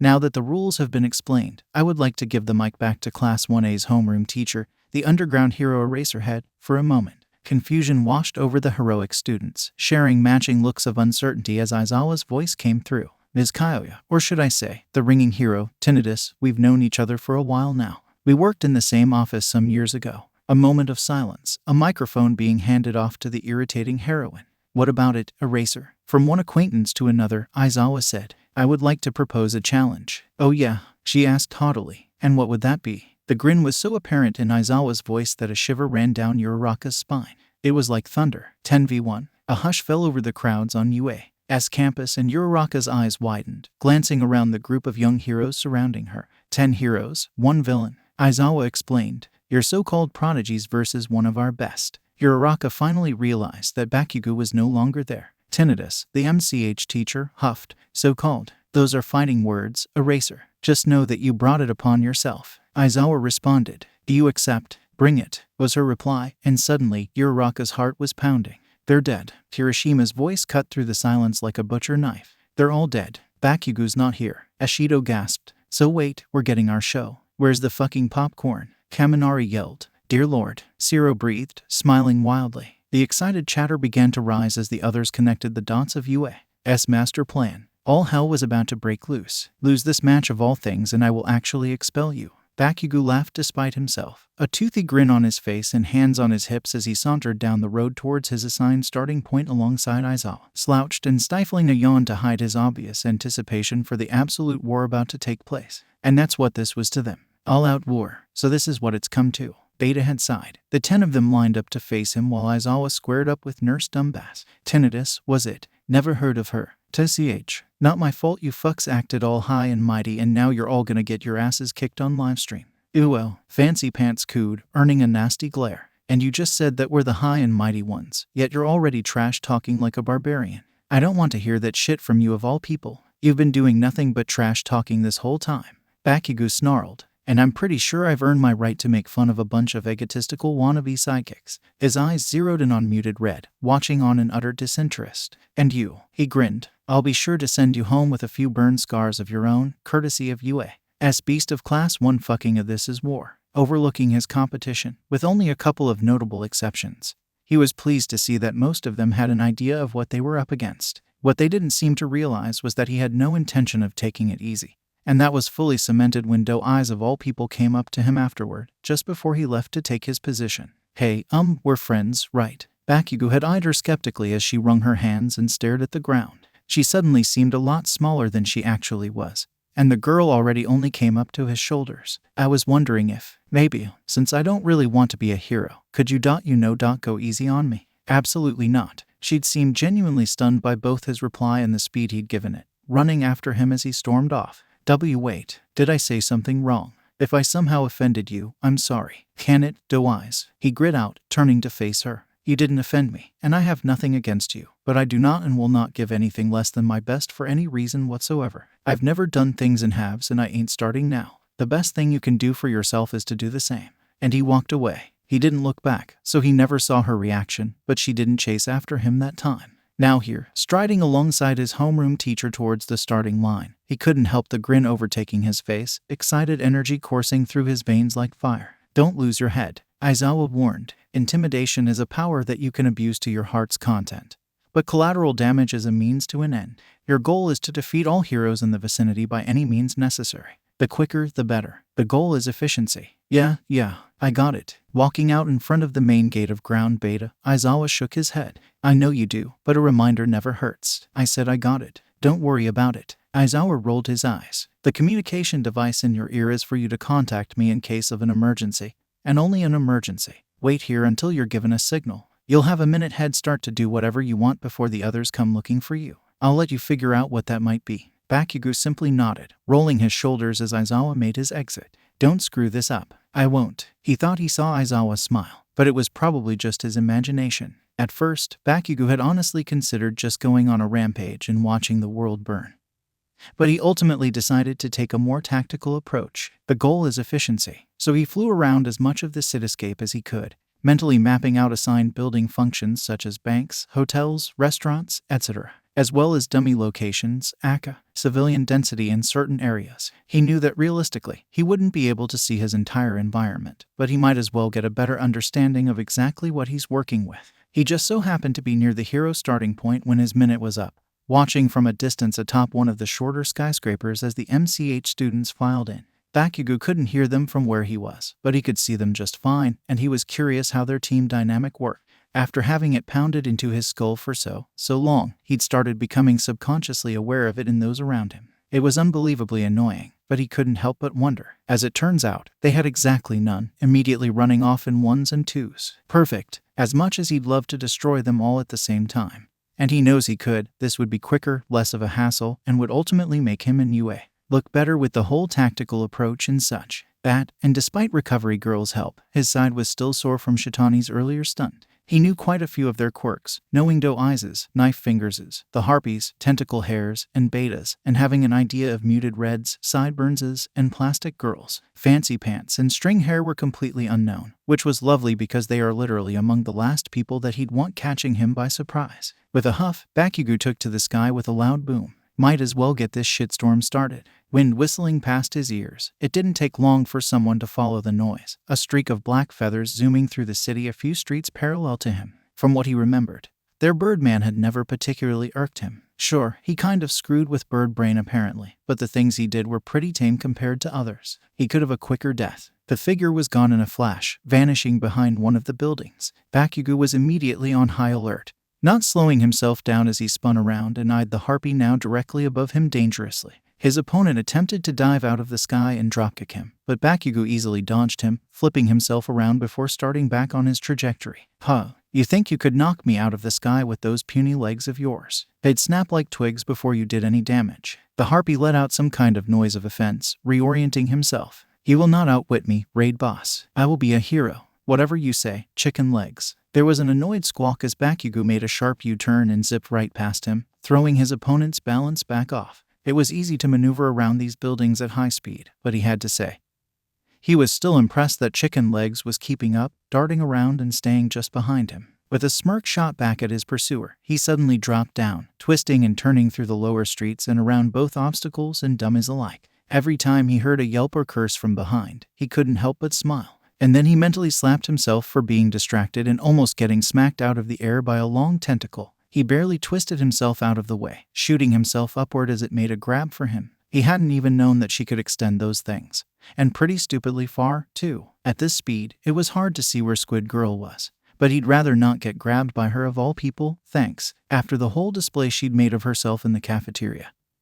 He felt safer with Dabai's hand around his neck. Head back in the game, Bakugou smirked, diving straight forward. Both pursuers maneuvered away as he plowed straight through an office building. painlessly tearing through the glass windows and destroying the cubicles inside. There was a spray of debris and dummies as he shot out the other side, a wild grin on his face as he flew straight up. He was having too much fun here. He needed to get a few takedowns in before he got distracted again. Just as he'd hoped, Chicken Legs was flying up after him, a look of unbending determination in his eyes. Even Bakugou had to admit that the guy had guts. They were high above the facility when Chicken Legs finally realized that maybe he couldn't quite keep up with this, beginning to flail and whine in displeasure. Bakugou never let his grin fall. It really is a shame, Chicken Legs. From what I can tell, you don't have a standout personality. Just a gimmick that you barely use while you follow a crowd of jerks. How forgettable. Shut up, you. Also, you know what you normally don't do against a raid boss. Go in solo. And with that, he suddenly blasted himself backward. His well-toned body mostly accustomed to the violent whiplash, and swung back at Chicken Legs so suddenly that he barely even had a chance to react. The resulting explosion wasn't one of his biggest, but it was enough to cause some damage. The harpy's head shot back, his body careening back down towards the ground as Bakugou allowed himself to begin to fall. As the wind picked up around him, Bakugou suddenly realized that Chicken Legs wasn't moving. Did he actually knock the guy out? It was that easy.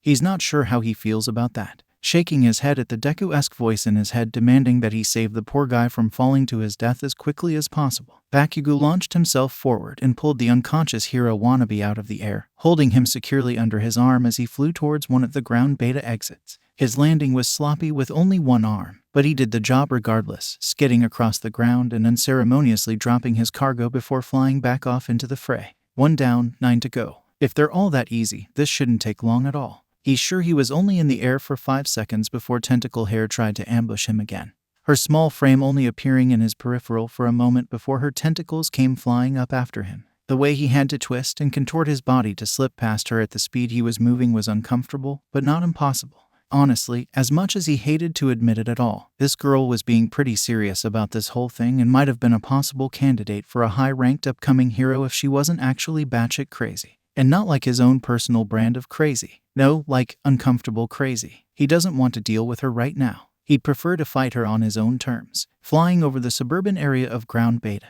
Bakugou flipped through the air and fired downward, sending a spray of small explosions over the landscape surrounding Squid Girl. She seemed to panic as houses began to collapse, diving down into one of the buildings and pulling a dummy out of the way of a falling roof in order to save points. He was out of sight before she could even look back up. It was only a minute or so later that things started to get interesting. He came across Knife Fingers on a roof further into the city almost immediately after escaping Tentacle Hair, the idiot all too eager to try and start a fight with him with a manic grin on his face. Bakugou was sure they fought for about 30 seconds before he turned tail and ran. What a wimp. Irritated that the fucker was running away from a fight that he'd clearly asked for, he chased after him on foot, Knife Fingers cutting some dangerous corners in his attempts to get away and regroup.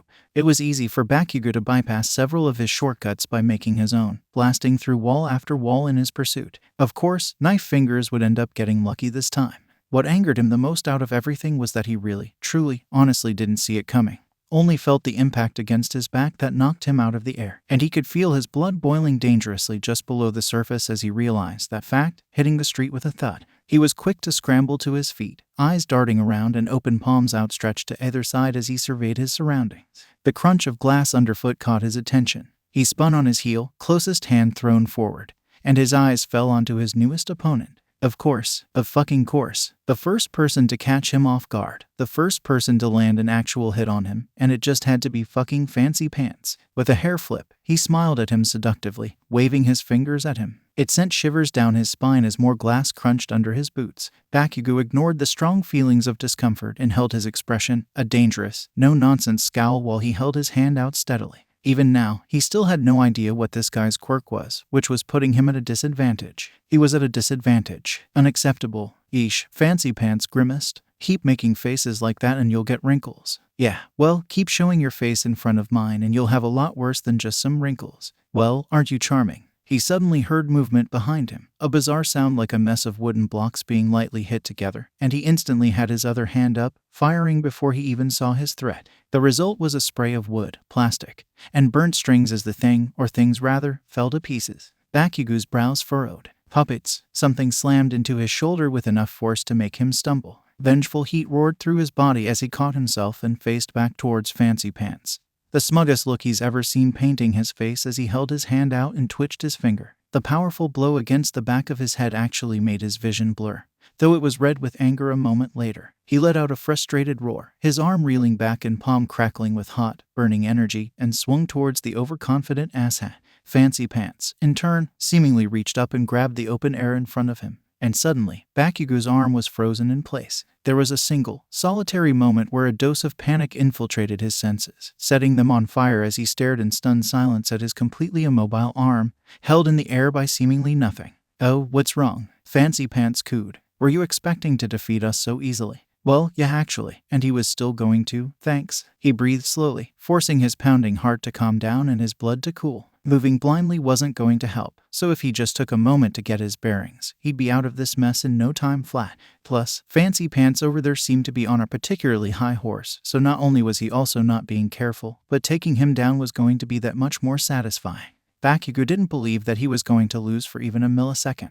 The wooden clanging sound returned, alerting him to more of those puppet things. He turned to face them, his eyes only slightly widening at the unexpected numbers. There were dozens of them now, all hollow-looking with creepy blank expressions and held up by seemingly invisible strings. They all jittered around, moved by hands that he couldn't see. Of course, if he hadn't seen them, he probably would have connected the dots eventually, but a certain two were nice enough to just give him the answer and save him the trouble. This was Stringhair's quirk. She sauntered out into the open gracefully, walking like a runaway model with a superiority complex that outshone the sun. She almost reminded him of Uobami, if she was stupid and more openly selfish. Trailing her was her sister, her skin shining against the afternoon sun and her eyes as dead-looking as a real-life doll. There was no visible emotion on her face or body language that he could decipher, but he supposed that it didn't matter at the moment. Stringhair scoffed. "You're outnumbered, buddy. You seem pretty overconfident for someone who's about to be defeated." "Defumulated," Barbie droned expressionlessly. Bakugou couldn't help but smirk. "I'm overconfident. I would have figured it out eventually, but it was really nice of you to reveal both your quirk and your location." He felt a tight squeeze on his arm. Fancy Pants must be getting annoyed. "Just swarm him, Hidenari. My arm's getting tired." Stringhair smiled. "With pleasure." The crowd of puppets leaped at him all at once, their wooden mouths wide open in voiceless screams. If nothing else, he would willingly admit that they were somewhat creepy. Bakugou grinned, swinging his leg upward and uppercutting the first puppet so hard that its head flew clean off. His leg froze as soon as his foot hit the ground. His grin never left, exactly as planned. With one swift motion, he grabbed the arm of the next puppet that came within reach, twisting his body around and flinging it behind him at incredible speeds. Fancy Pants shrieked, stumbling back and falling flat on his ass to avoid the incoming projectile sailing over his head. Bakugou let out a devilish laugh of glee. His frozen limbs now freed, and used his momentum to spin back around and fire an explosion that sent a wave of the puppets flying through the air. He barely noticed Barbie fluidly stepping in front of Stringhair to shield her from the spray of burning wood flung back at her. Fancy Pants snarled, his earlier confidence gone with the wind.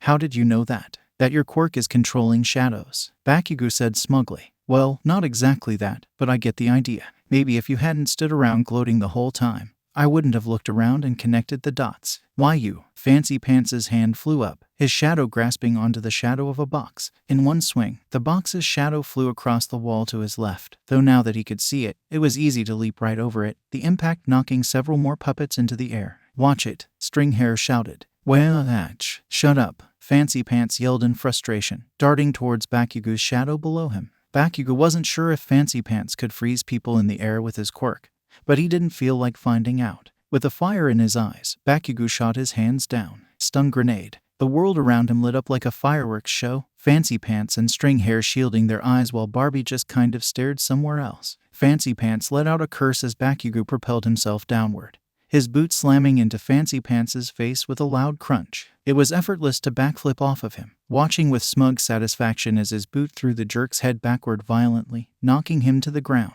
Bakugou stood with well-earned confidence as the idiot actually forced himself back to his feet. "You," he growled, genuine fury behind his words. "What did you do to my face?" Bakugou smirked. "I fixed it for you. You're welcome," he screeched in rage, immediately running at him like a complete moron with a look in his eyes that just screamed a desire for murder. Bakugou rolled his eyes before letting off another explosion like a flashbang, darting forward and swinging his fist into the other boy's stomach as hard as he could. He never thought that the sound of gagging could be so beautiful as Fancy Pants practically fell limp against his arm, wheezing. That was for using the word hideous incorrectly. Bakugou growled, "Get your eyes checked, loser." And with that, he threw him off, using an explosion to send him flying. He slammed back first into a building hard enough to leave a dent, falling bonelessly to the ground with nothing but a twitch. Bakugou let out an annoyed tch. If these guys ever want to be heroes, they need to learn how to take some punishment. He heard movement directly behind him. Not wooden, and he calmly sidestepped Barbie, of all people, attempting to attack him from behind.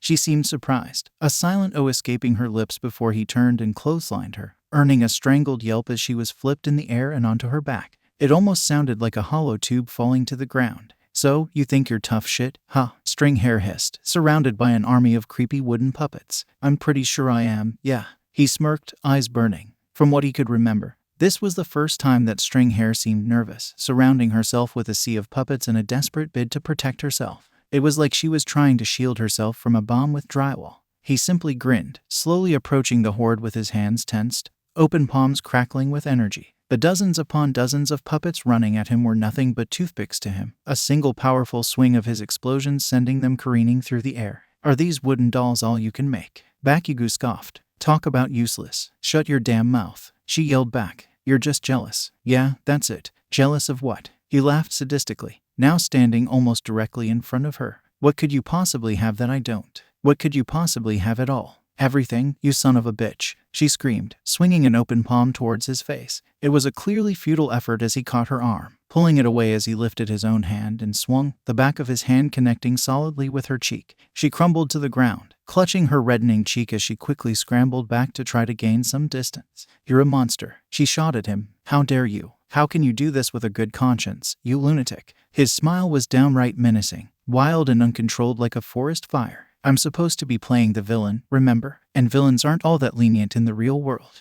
Take it from someone who knows." She stumbled to her feet, doing everything in her power to make distance between them. Despite her clear terror, she held a look of determination, her puppets surrounding her once again. Bakugou could only roll his eyes as he followed. The feeling of something suddenly pressing against his throat genuinely startled him, an explosion going off on reflex as he grabbed at whatever was grappling onto him and trying to choke him out. Stringhair was laughing about something, but it was short-lived as Bakugou ripped the person off of him, watching in confusion as Barbie rolled across the ground. Her arm literally detached from her body as it bounced out of her grip. With a startled cry, she lunged for it, and Bakugou suddenly realized that he needed to hurry it up any longer, and he just might make the same idiotic mistake of giving his opponents time to regroup.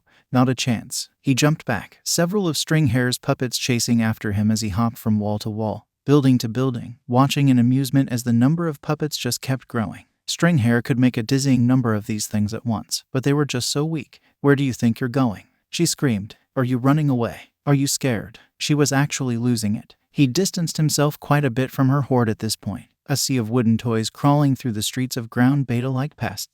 Bakugou couldn't help but grin. The streets weren't narrow, but they weren't all that broad, either. A powerful explosion would cause some serious damage, alongside destroying her little toy soldier army. Well, since he's playing the bad guy in this scenario, he might as well go a little overboard. Launching himself back into the air, his hands burned with the power of his quirk, throwing and spinning him around in the air as smoke encircled him. Barbie seemed to stiffen, the most emotion he'd seen from her, before she jumped up, detached arm forgotten, and threw herself on top of her sister in a protective manner. Despite the obvious act of self-sacrifice that was quite strange to see from anyone in this group, he wasn't deterred in the slightest. "Let's see what kind of punishment you can take, plastic girl." "Howitzers." Stringhair squirmed in her sister's grip, eyes wild. "You maniac. Animal. You're no hero. You're nothing, you." Impact. His hands hit a surface. Whether it was a puppet or the street was beyond him, and the blast was so loud that it left his own ears ringing. Fire and smoke engulfed his vision, and he reveled in the feeling of intense heat against his face, almost suffocating.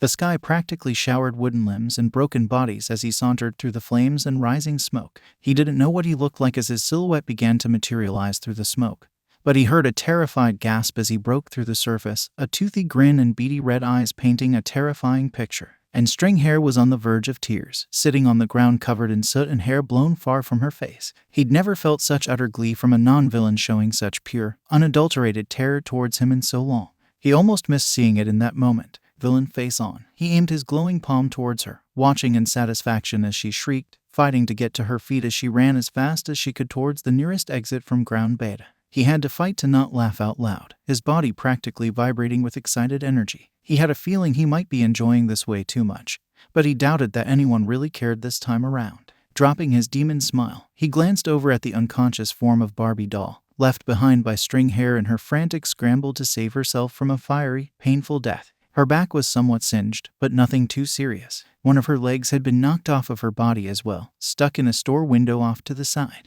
There were glass and dummies scattered all over the whole length of the street as he took off running, deciding that it was best to take his leave now. All of that noise was going to attract more of them to him, and he'd rather not be caught by surprise again. 4 down, 6 to go, and in all honesty, they're making this way too easy. He's curious if any of them will actually be able to present a challenge. Well, he'll find out soon enough. Caramel Corn, anyone. Kaminari and Nishido were the first to start screeching excitedly, the rest of the class lighting up at Sadhu's offered treat. Midoriya couldn't help but smile as Uraraka ran over with the two to be among the first served. I made a lot, Sadhu announced. There's enough for everyone. All right, Takage smiled. That's more like it. Popcorn, Tsunotori cheered, joining the slowly growing crowd. Thank you, Mr. Sugar Man. Sadhu smiled happily as Tsunotori got her serving alongside Uraraka, who ran back to her seat and curled up between Midoriya and Ida in a way that had Midoriya trying to hide his reddening face and avoid embarrassing them both. This is so clever, Sadhu. Yaoyorozu praised. Considering that the natural scent of nitroglycerine is extremely similar to that of caramel, it seems so thematically appropriate.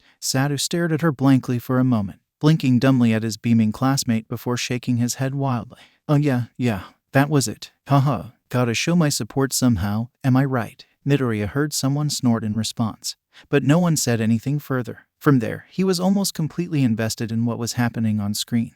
Kaken stretching his arms and back before taking off from what had been a puppet war zone less than a minute ago. Midoriya was still reeling from the number of emotions he'd experienced, starting from the moment Kaken had stopped his little scouting lap around ground beta and used a particularly loud explosion upon takeoff. A camera had zoomed in on a plume of smoke and a flight trail that appeared not even a second later. To Midoriya at least, it was clear bait, the smoke such a dark color in contrast to the buildings around it that it was impossible to miss, and that wasn't even mentioning the volume. From that vantage point, Kaken probably had a fantastic view of his opponents going their separate ways, which meant that he knew they were split up. Not good for MCH. Midoriya watched in amazement as the student with the harpy quirk flew after Kaken. It was exhilarating to watch the way they danced around each other. Kuratori, yeah, that was his name, growing impatient and nervous while Kaken remained completely confident.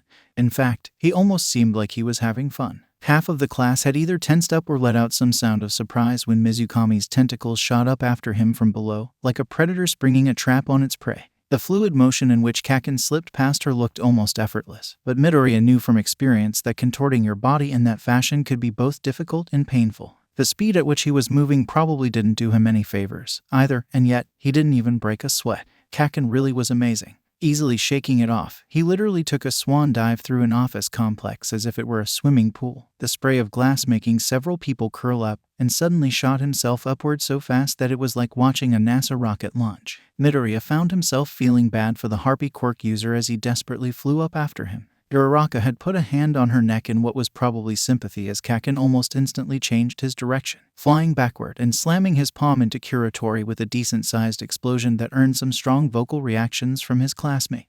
Midoriya felt his own face contort in confusion as they both continued to fall, Kaken seemingly just as confused. He then launched himself forward, grabbing Kuratori and shakily flying them to the edge of ground beta. He dropped what Midoriya suddenly realized was an unconscious body by an exit before almost immediately taking back off. Wait, that was it. Tetsu had exclaimed. He was out in one hit. That was literally less than a minute. Jiru commented, watching as Kaken made another painful maneuver around Mizukami's tentacles. Midoriya was surprised to see that instead of going after her next, he chose to retreat and regroup. An inkling of unexplainable pride had blossomed in his chest. It was oddly cathartic, though. Takoyami mumbled mostly to himself, Shaoji patting him on the shoulder. Somewhere on the other side of the room, Midoriya was pretty sure that it was Kiwaro chuckling to himself. He was already scribbling wildly in his notebook, jotting down points as his classmates discussed MCH's approach to this match among themselves while on screen.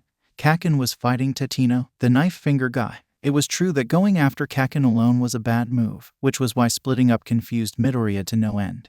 But that made him curious as to what Kuratori's plan was in the first place. He was obviously fast, being able to keep up with Kaken like that. And though he wasn't as agile, likely due to his wingspan, he wasn't that far behind. Did the fact that his arms or his wings have an effect on that, rather than being on his back? Maybe the wing density, his weight, and if he could handle that kind of wind resistance, how come Kaken's explosion took him out so easily? Was that also a case of whiplash? Inertia. What if? Deku, you're mumbling. Midoriya fumbled with his notebook, dropping his pencil. My bad. Uraraka giggled, Midoriya's face heating up as he curled into himself, his notebook clutched against his chest and knees raised up. Whoa, wait a minute. Kirishima's voice suddenly rose above the chatter. What just happened? Midoriya's head shot up towards the screen, eyes widening as he watched Kaken scramble to his feet after being knocked out of the air. He only looked slightly scratched up from the rough landing, arms out and palms open as if scanning for his enemy. Whatever had happened, the blonde never saw it, and that made Midoriya's heart squeeze uncomfortably. He knew he'd pull through, but it was still an unnerving situation. Midoriya had honestly been somewhat impressed with Akasako. Even Midoriya himself had found it difficult to pinpoint what his quirk even was, frantically brainstorming ideas and theories as if that would actually be of any help to Kaken. Now that the speed of the battle had paused, banter could be heard, Ashido looking especially frustrated and about 2 seconds from screaming at the screen like you would at a character in a horror film. And then the Hitanari sisters made their appearances, which greatly confused Midoriya.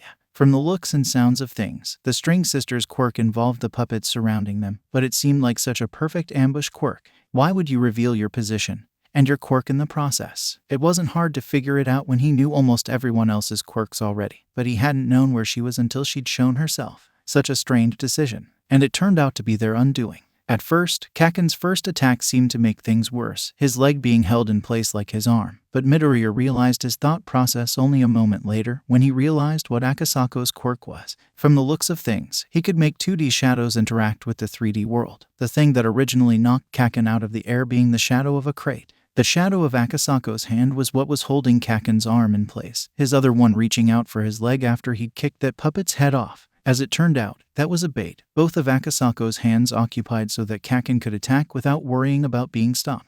He'd both thrown Akasako back and taken out a large majority of Hitanari's army in 1 or 2 fluid motions.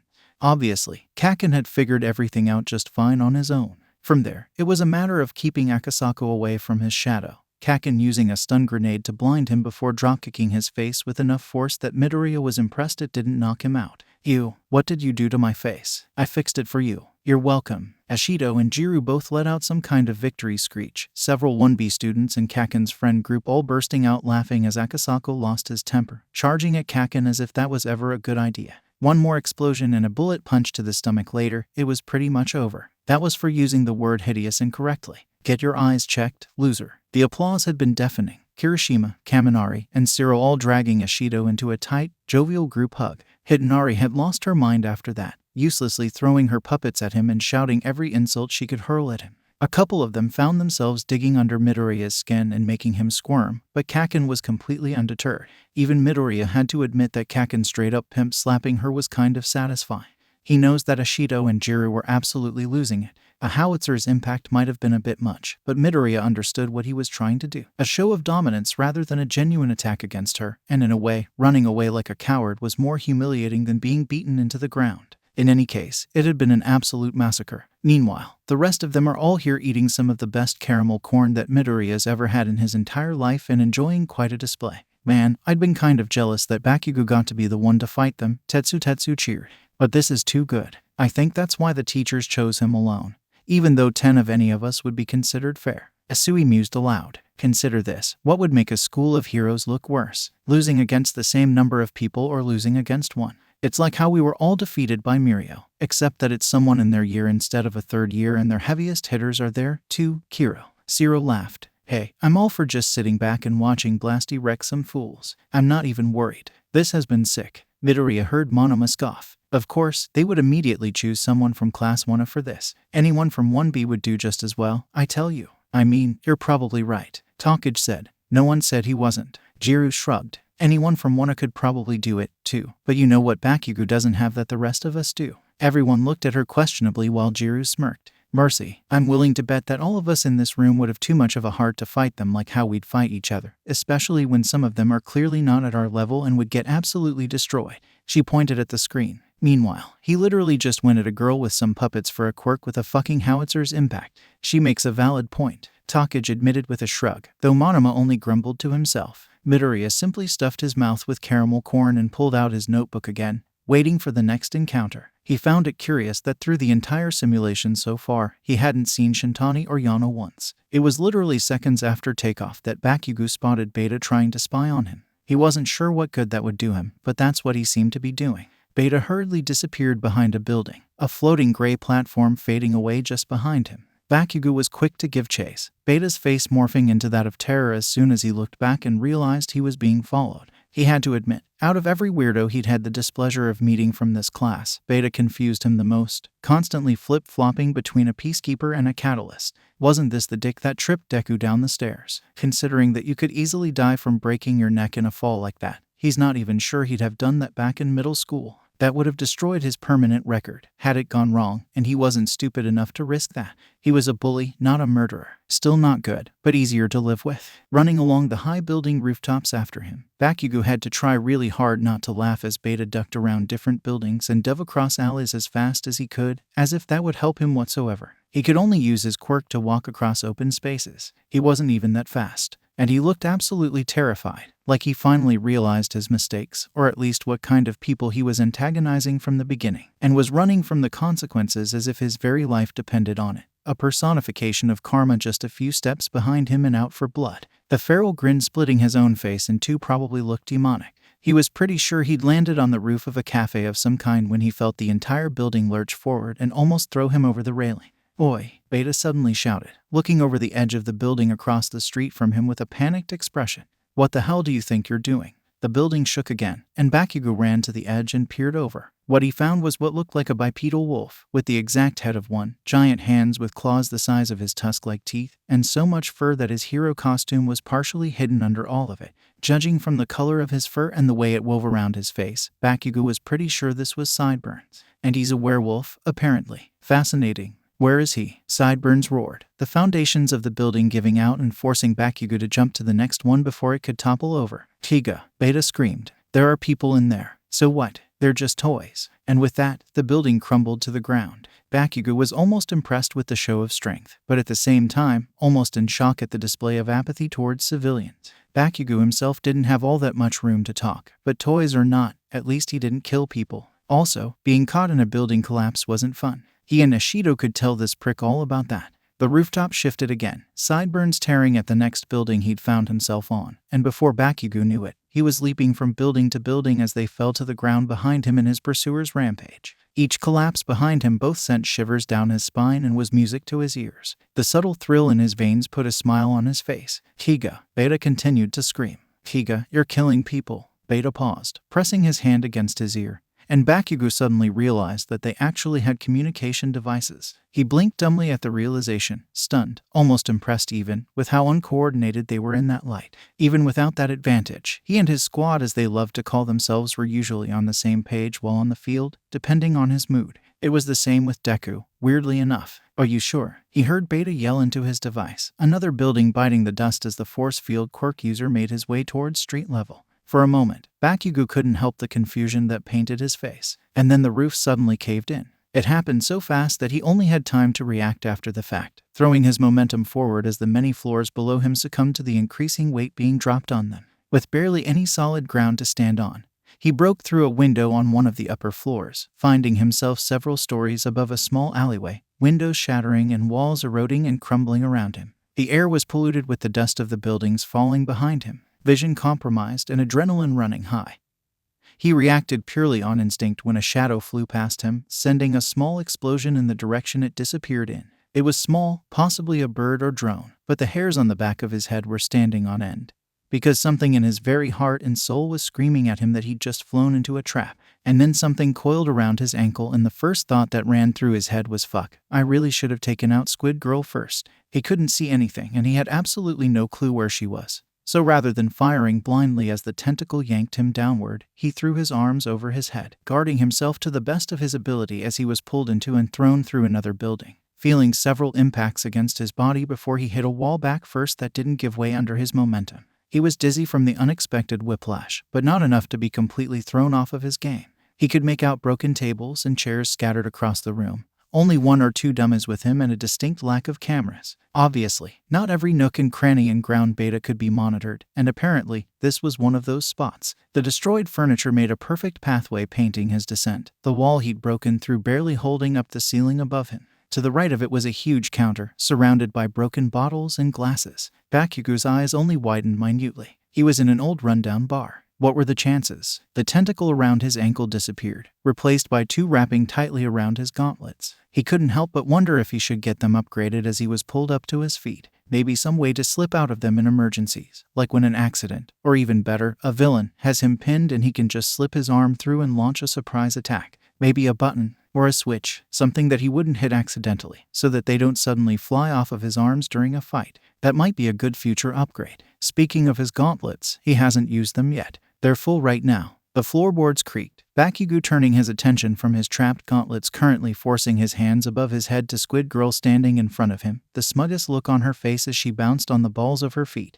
He didn't miss the fact that she was sweating, the air around them slightly warmer from the heat radiating off of his body due to the constant use of his quirk. He had to fight to not grin. "You seem pretty confident," she said, "for someone in your position." Bakugou shrugged. What was it with these guys and commenting on his confidence? Jealous much? Yeah, well, to be completely honest, you're no real threat to me, so. That was actually somewhat of a lie.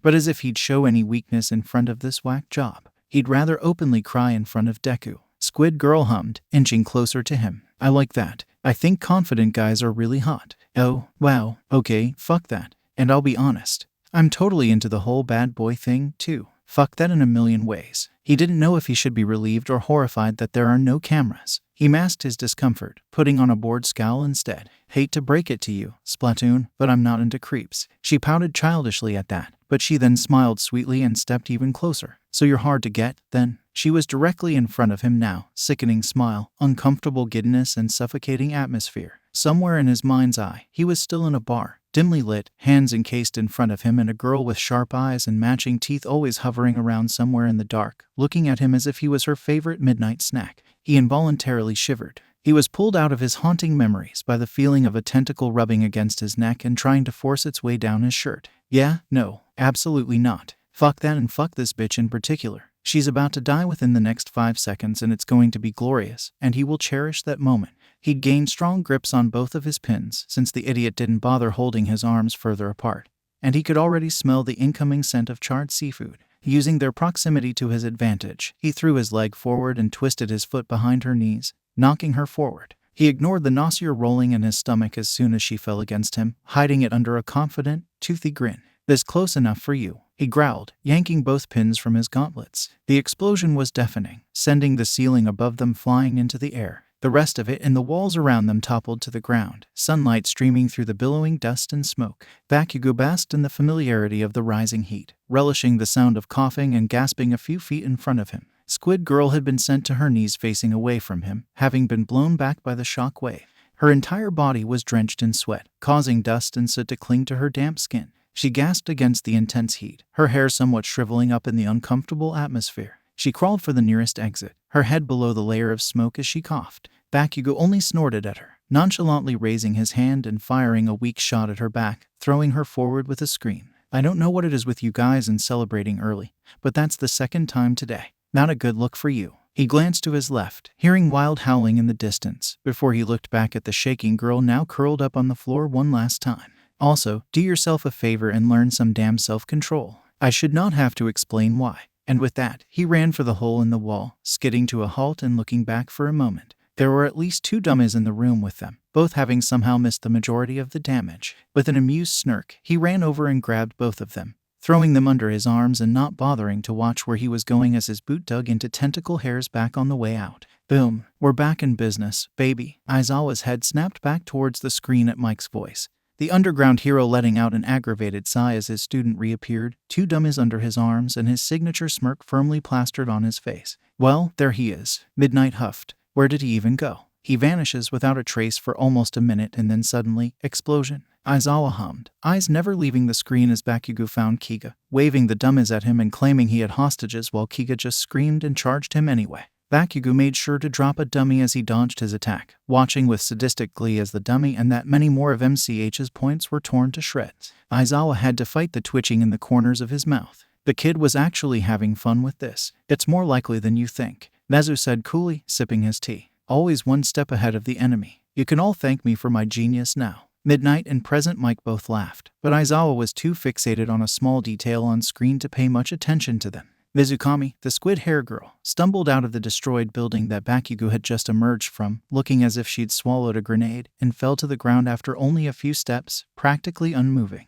If he remembered correctly, that was the girl that. There was a sinking feeling in the pit of his stomach, remembering her interaction with Todoroki. Nezu, the principal, looked over at him with his usual blank smile. Yes, Aizawa. Are there any hidden cameras in this particular district? He asked, specifically that building right there. Nezu tilted his head. They're not broadcasting, but there should be something recording in there. Why? His voice was low as he eyed the unconscious girl. I want to see that footage. May I ask why? He chose not to look him in the eye. From what I already know of that girl, something tells me that she isn't going to be allowed a hero's license, and that I'm going to have something to do with it. Oh, and how will you achieve this? Don't worry about it. Nezu simply shrugged, taking another sip of his tea as Mike nearly burst out laughing at Bakugou treating his match with Kiga like a bullfight, using the dummy as the cape and jumping out of the way just in time. Why is he doing that? I thought he was the no-nonsense type. He's toying with him on purpose, Aizawa drawled, watching as Kiga drove himself right through a building. He's aggravating him by acting as if he's not taking him seriously, something that would make Bakugou himself just as angry, were their roles reversed. It's a legitimate strategy. Nezu spoke into his cup. Keep his enemy from thinking straight while causing damage in the process. This will definitely hurt MCH's score severely. Also entertaining. Mike giggled. On screen, Kiga finally destroyed the other dummy, snarling as Bakugou smirked darkly, gesturing for him to come at him. And also, this Kiga kid. He ain't getting a license either. Nope, Nezu agreed. Not a chance in hell. Midnight added. I would rather die than see that happen. Aizawa said matter-of-factly. Tiger ran at Bakugou with absolutely no self-preservation, warning him that maybe, just maybe, that was a bad idea.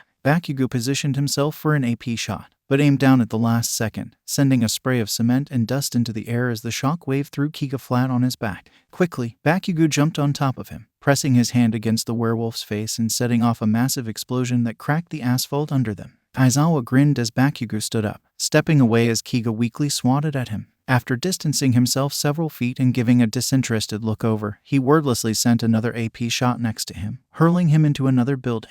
Present Mike and Midnight couldn't help but laugh out loud while Nezu just looked smug. Hey, Mike laughed. You think I could convince Bakugou to guest star on my radio show after this? No, Aizawa responded bluntly, but I won't stop you from trying. Present Mike only laughed harder, Midnight now rolling her eyes while Nezu finished his tea. Aizawa glanced at the timer and smirked. At this rate, this match will be over in less than 15 minutes. Turning away from the smoldering remains of sideburns with his hands on his hips, Bakugou looked up at the city skyline in annoyance. Beta had already fled like a coward. He kicked a pebble down the street, watching it skid and bounce against the rocky, uneven asphalt before letting out a long sigh. The most irritating part about this was that the more of them he defeated, the less likely it was that he'd just stumble upon another one, and now they were getting skittish. And above everything else, Muted Red hadn't made a single appearance yet, let alone a move. It actually amazed him how dumb that was. When he'd come into this thing, he'd been expecting to fight them all at once. Maybe if they hadn't all run off and done their own thing, they would have stood a better chance and wouldn't have completely humiliated themselves in their school like this. He didn't even realize that they had communication devices. They've been so disorganized. Idiots. All of them. Well, okay, Doe Eyes is all right, he supposed. But he was not above saying that she wasn't hero material. With a long sigh, he looked out over the city, preparing to take off and find the rest of the cowards when he barely noticed movement to his left fast enough to lean out of the way. The plastic arm grazed the tip of his nose and bounced down the street to the sidewalk uselessly. A dull, hollow sound against the broken concrete. Bakugou couldn't help but stare at it in confusion, chancing a glance in the direction it came from with a raised eyebrow. Thinking back, Bakugou didn't think he'd ever seen Barbie by herself, always following after her absolute bitch of a sister like a dog on a leash. No emotion, no remorse, just a dead, blank expression, practically a corpse made of plastic that seemed to thrive in someone else's shadow. Seeing her now, still singed and somehow standing after being a little too close to his howitzer's impact and her eyes shining for the first time that he was aware of, he was starting to wonder what this girl's deal even was. Not that he particularly cared, but the question was still there. Without prompt and a battle cry escaping her lips, she charged him, Bakugou easily sidestepping her sloppy punch. She swung around again, eyes moving across his form and her posture improving as she went. and he dodged and weaved as she continued to attempt to strike him with her 3 remaining limbs. There was something in her eyes now, something that had never been there before, that was catching his attention. With another sidestep and a strong nudge, she was on the ground, quickly pushing herself to her feet and turning to attack again when he lifted his glowing, sparking hand as a silent threat. She seemed to get the message, stopping to think about her options before taking a few steps back. Her face the most expressive that he'd ever seen it. She looked frustrated. Despite her lax posture, her hand was still in a tight fist, feet squared apart. She remained silent, simply watching him and quickly glancing at his outstretched hand every so often. Looking her over, every sign pointed to her wanting a fight. "You're serious?" he asked incredulously, brows furrowed questioningly. Barbie doll, with a deep breath, raised her clenched fist, her face set in a determined scowl. "Serious?" He eyed her carefully, scrutinizing her stance and face before he let out a long sigh, stepping off to the side where her arm had been thrown to. It must have been the one that she'd lost when she jumped him during his fight with String Hair, since it seemed more damaged than the rest of her limbs, black with soot and scratched up from scraping against rocks and glass. He realized how light it was when he picked it up, barely anything in his grasp. He unceremoniously tossed it to her feet, returning to his spot in front of her with a dangerous snarl. If she wanted a fight, he'd give her a fight. And she better not regret it, because she's bringing it upon herself. She seemed to understand, picking her arm up and popping it back into place like it was nothing. She winced only slightly, but it was barely noticeable as she flexed her fingers and rolled her shoulder. With raised eyebrows, Bakugou just accepted it, squaring his feet and raising his fists to face height for a serious all-out fistfight. Looking over his form, she wordlessly copied his stance almost perfectly, face set back into that uncharacteristically determined scowl that she seemed to have just discovered. He moved first, surprising her with his speed and nailing her in the face. It was an odd sensation, feeling his fist collide with plastic and not of it splinter or crack under his knuckles. Perhaps this plastic shell of hers was stronger than it looked. Whatever the case, the hit didn't throw her off as much as it should have. Enough of her wits together to dodge his next jab with practiced ease, as if she hadn't only just seen him dodge the same way a couple of times less than a minute ago. And she threw a punch as hard as she could into his midsection. And there was the problem. She was light, almost as if she was completely hollow. The girl could probably be blown away in a windstorm. There was just no weight behind her attack. He barely even felt it. A smack from his gauntlet and she was easily thrown to the side like a toy, rolling across the ground and slamming against a building with that light plastic tube noise. And yet, Barbie doll actually scrambled back to her feet, yanking her arm back out of its socket and stomping on a small slab of rock to throw a few large pebbles into the air. With practiced precision, she flipped her arm around so that she was holding her own hand and swung it like a flimsy bat, sending the stones flying back at him. They were small, most of them easily blocked by his gauntlets alone, but he didn't miss the scratch now lightly bleeding on his cheek. He shot an explosion at her. Her light body easily launched into the air from the force of it. What he didn't expect was for her to be able to redirect herself, calculating and moving just in time to be in a position where she could use the momentum from his own explosion to fly at him instead of away. She swung her detached arm down at him like an axe, barely nicking his ear. The problem was that she was now wide open, receiving a powerful uppercut to the jaw. Of course, the Barbie seemed to be full of surprises, because he was not expecting her head to just pop off of her body like a bottle rocket. Distracted by that small moment of "what the fuck did I just see," she threw her leg up, kicking him in the chin. Unfortunately for her, again, it didn't hurt and there was no weight behind it. She did cleanly dodge his next jab, though, apparently still able to get an idea of where he was in relation to her even when her eyes were now all the way down the street. She swung her disconnected arm again, Bakugou easily blocking it and knocking it out of her grip. She leaped back, her headless body stepping to the side before charging him again, once again wide open in her assault. It was easy to just curb stomp her at that moment, the power behind his kick apparently strong enough to pop both her other arm and one of her legs out of her body. And just like that, it was over, her torso with its one leg flailing uselessly without any other appendages to help it get back up. Bakugou sighed loudly, rubbing at his scalp, and all sincerely. He was actually somewhat disappointed. In a rare show of remorse, Bakugou collected the 3 detached limbs in one arm and the rest of the body in the other, dragging them over to the lonely head lying sideways on the ground. Her eyes were dead again, but there was a watery glaze over them that shone brightly in the sunlight. He dumped the rest of her body by her wordlessly, deciding it best to leave her here like this. If she can't put herself back together, then she's as good as defeated. "I'm not." Bakugou's eyes snapped to hers, brows above his hairline as she fought for the foreign concept of words. "I'm not a puppet." Her breath hitched, but no tears fell. "I am human." Bakugou couldn't claim to have a single clue what she was talking about, nor could he claim that he cared. But with whatever understanding of normal human interaction he'd picked up over the last several months of his life, he responded anyway.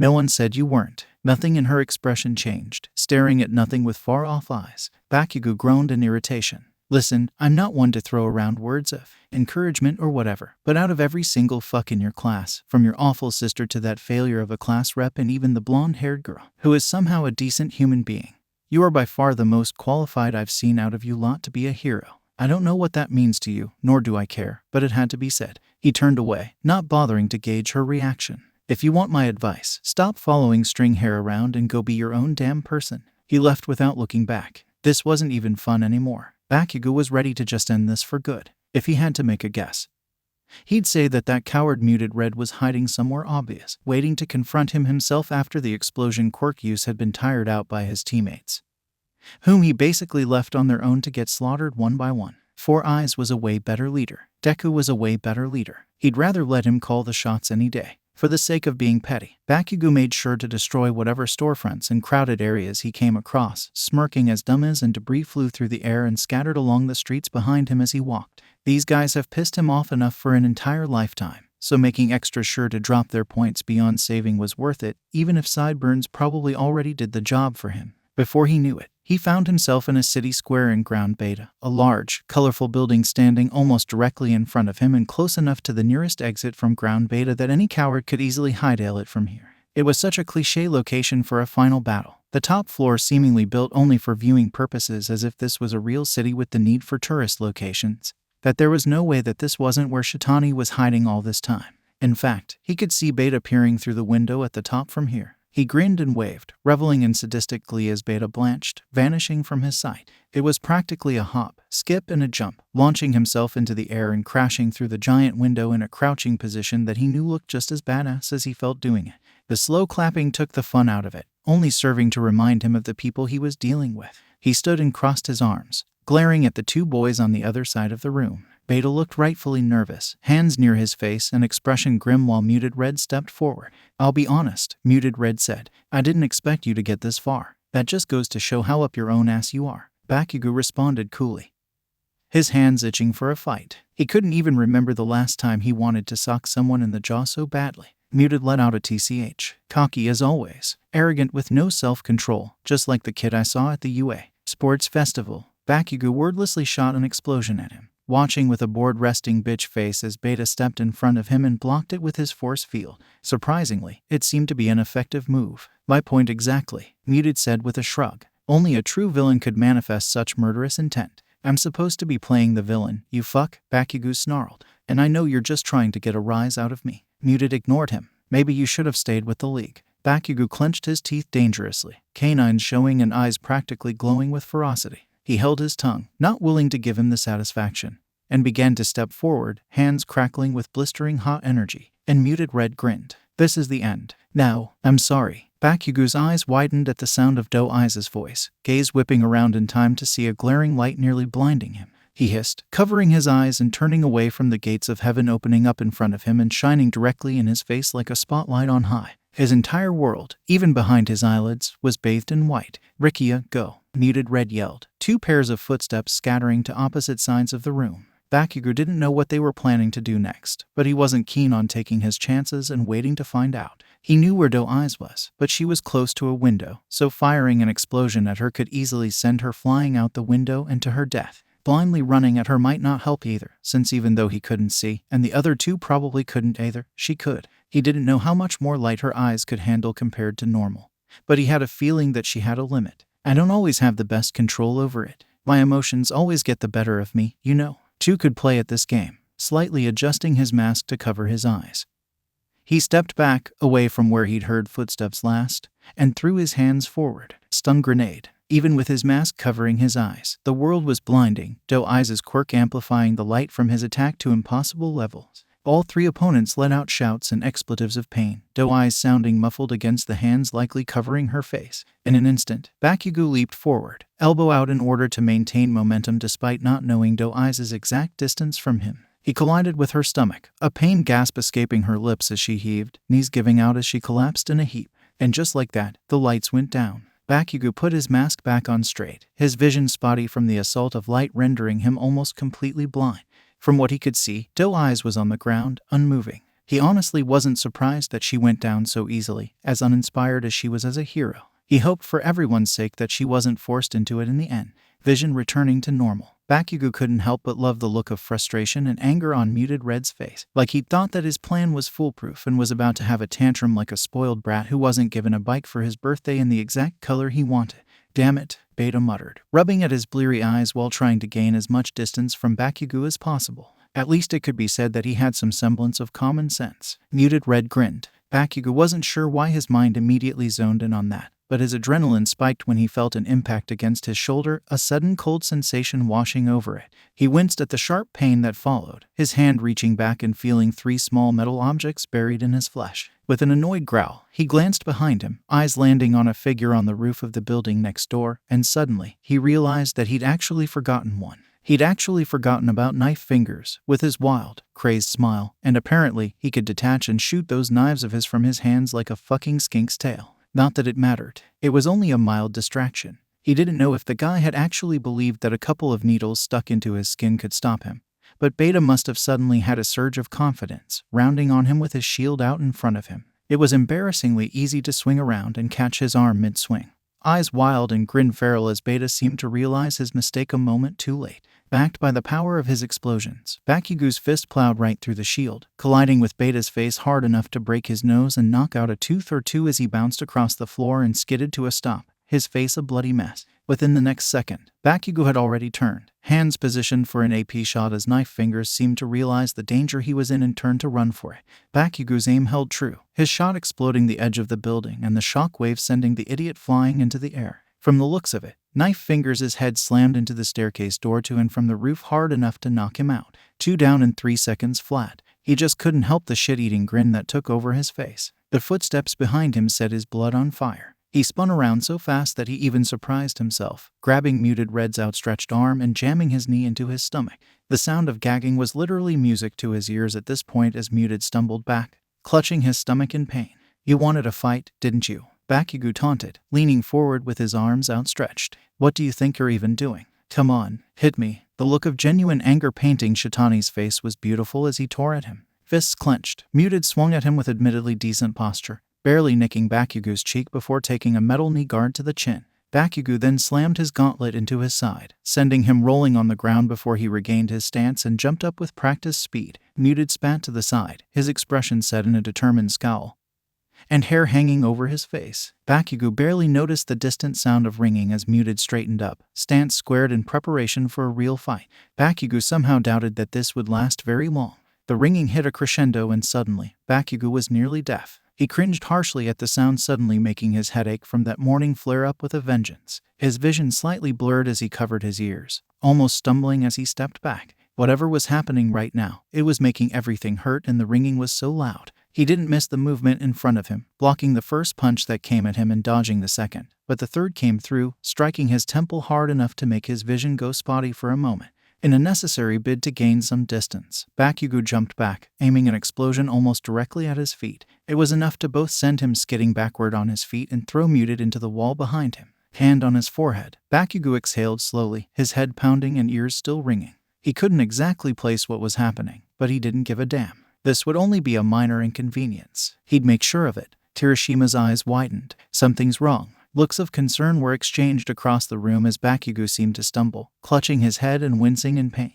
Kaminari, Zero, and Ashido were all standing when Shintani actually got a really decent hit in, forcing Bakugou to make some distance between them. "What's going on?" Kaminari demanded. This came out of nowhere. Jiru grimaced. "Is he having a migraine or something? Maybe from Yano's light. Has Bakugou ever been prone to migraines?" Midoriya, Ada asked worriedly. Midoriya's brows were deeply furrowed as he scrutinized the scene before him. "Not that I'm aware of," he responded, his voice tapering off. The freckled boy began to fumble with his notebook, skimming through pages with a set face. "None of them have any quirks that could cause something like this, unless Yano really did trigger a migraine, but I somehow don't feel like that's the case. I do hope he's alright." Yaoyorozu thought aloud. "He looks like he's in a lot of pain, and the fact that he's showing it is a really bad sign." Jiru added. Kirishima bit his lip, watching anxiously as Bakugou collected himself and prepared to continue the fight anyway, whatever was happening to him of little concern in his mind. Several of his classmates were on the edge of their seats in anticipation.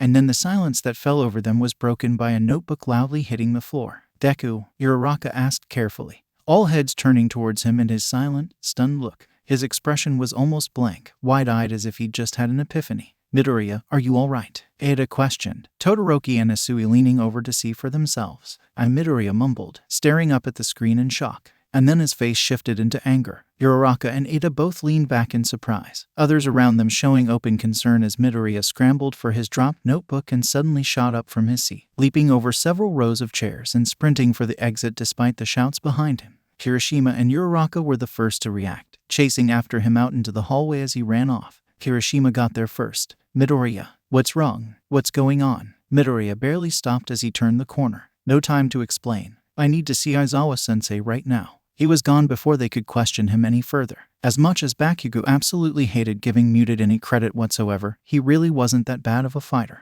With whatever was going on with his head, setting off explosions was slowly becoming more and more painful, which was giving Muted a huge advantage as well. Without his quirk, it was down to hand-to-hand combat, Muted throwing well-aimed punches and kicks that were slowly becoming harder to dodge as time went on. Unfortunately for him, Bakugou was just better. Using his gauntlets to block his attacks, Bakugou nailed Muted with a roundhouse kick to his side. It only took a moment for Muted to regain his balance, grabbing a fallen pole from the ground in a fluid motion and nearly beaming him in the head with it. The fast, whip-like movements Bakugou was doing to avoid all of Muted's jabs and swings were making his head spin.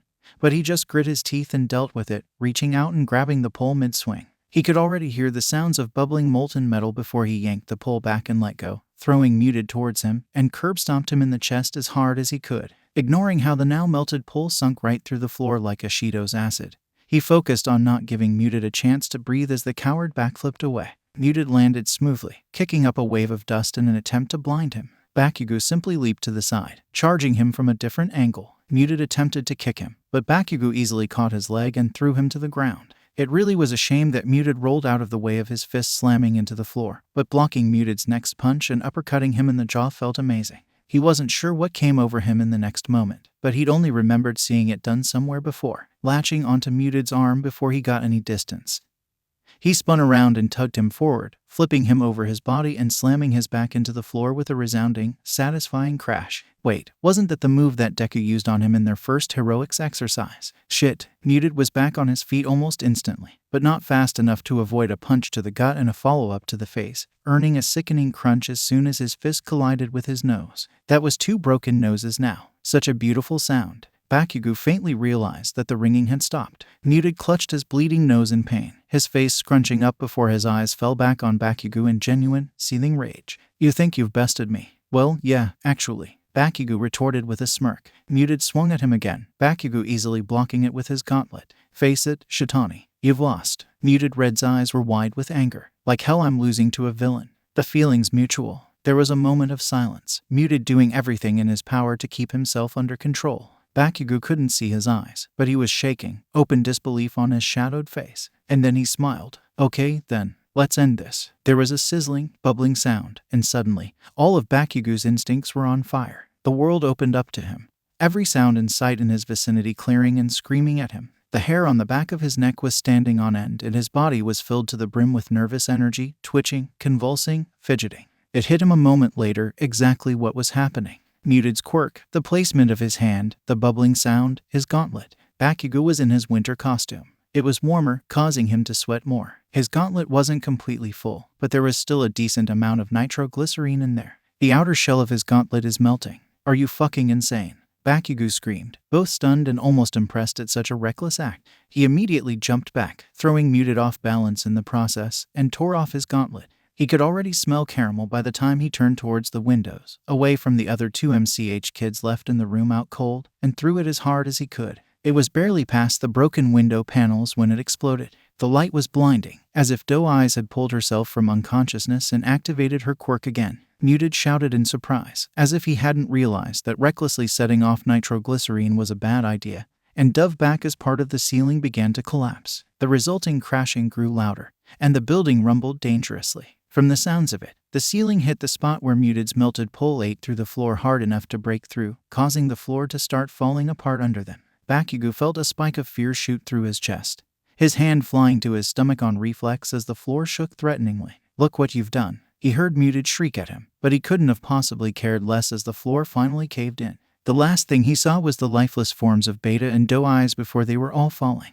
Ashido screamed. Jiru wasn't quite sure what she was doing, but she knew better than to just let Ashido run off and suffer by herself. It was an automatic response, grabbing Ashido's arm and pulling her into the tightest hug she could manage. Hey, Jiru tried. I'm sure he's fine. He's tough. But, it won't be like then. Yamomo suddenly appeared, joining in their hug. Even if he's not okay, our teachers will save them. It'll be all right. You'll see. Kaminari and Siro were there a moment later, joining their impromptu group hug as images seemed to flash across Ashido's eyes. Memories that Jiru both wished she could see and was grateful that she never would. Kirishima, Uraraka, Ida, and Todoroki were all at their feet, ready to throw caution to the wind and book it for ground Beta if they deemed it necessary. And Jiru could do nothing but calm herself with her own heartbeat, an unyielding bass in her chest for her to follow, breathe to, and tap along with. Everything would be fine. Everything was just fine. The lack of genuine uncertainty in her proclamation helped to put her at ease. Bakugou, can you hear me? This is Aizawa. I need a status report now. Fucking hell. Bakugou groaned, pushing himself up from the dusty floor. From the sounds of it, the building was still falling, so he must have only been out for a few seconds. He lifted his hand to his communication device. Yeah, I'm here. Bakugou ignored the relieved sigh that came through and continued on.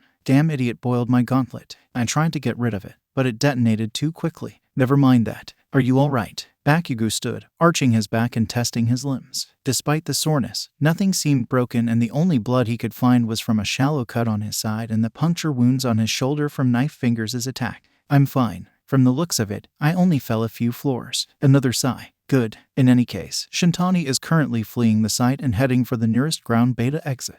You've won. A perfect score. Bakugou grinned, a knowing look in his eyes. Did you expect anything less? You have enough self-confidence. You don't need me to inflate your ego anymore. Bakugou rolled his eyes and snorted. Can you get out of there on your own? Shouldn't be a problem. Bakugou responded coolly, looking over the side of the ledge he'd been lucky enough to land on. From here, he could see about 3 to 4 floors above him and several below. Looking back up, his brows suddenly furrowed. Is Shitani the only one you saw get out? We haven't seen Yano or Rikia leave the premises, no. Aizawa responded. Bakugou's body was still practically vibrating with fidgety energy. So, wait, you're telling me that he just left his teammates to die? Not even I do that. Aizawa seemingly ignored his comment. We're sending paramedics over there now. If you are able to find and evacuate them yourself, please do so. Yeah, sure. And hey, can you let the others know I'm okay? I don't need Ashido losing her shit.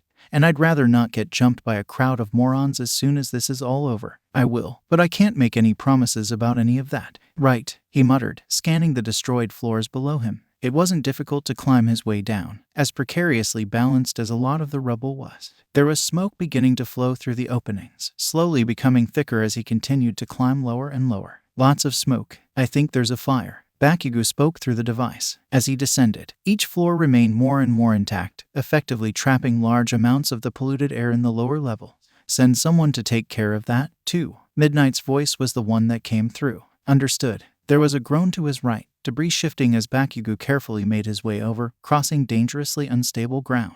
He could barely see Beta's form in the storm of dust, but he recognized his boring appearance regardless, his tired voice calling for help. Chill out, Beta. Bakugou responded, ignoring the way Beta's body tensed harshly. I'm gonna get you out of here. He seemed to relax somewhat as Bakugou pulled debris off of him. His right leg looked broken and his head was bleeding, but he was alive and breathing, so good for him. Muted won't get slammed for his buddy dying. Keep your eyes open and hold your shirt over your nose, Bakugou demanded as he hung him over his shoulder. Medics are probably already waiting outside. Beta hummed an understanding as Bakugou continued his careful descent. With Beta balanced over his shoulder, Bakugou pulled the fabric around his neck over his own nose as he found himself in the midst of the fire creating all the smoke. It was hot, hotter than even he was used to, and his eyes burned and watered from the heat and smoke invading them. He could hear Beta coughing. He wasn't expecting to find Do Eyes so easily, but there she was at the bottom floor, somehow having miraculously ridden down with the rubble in a way that didn't result in instant death.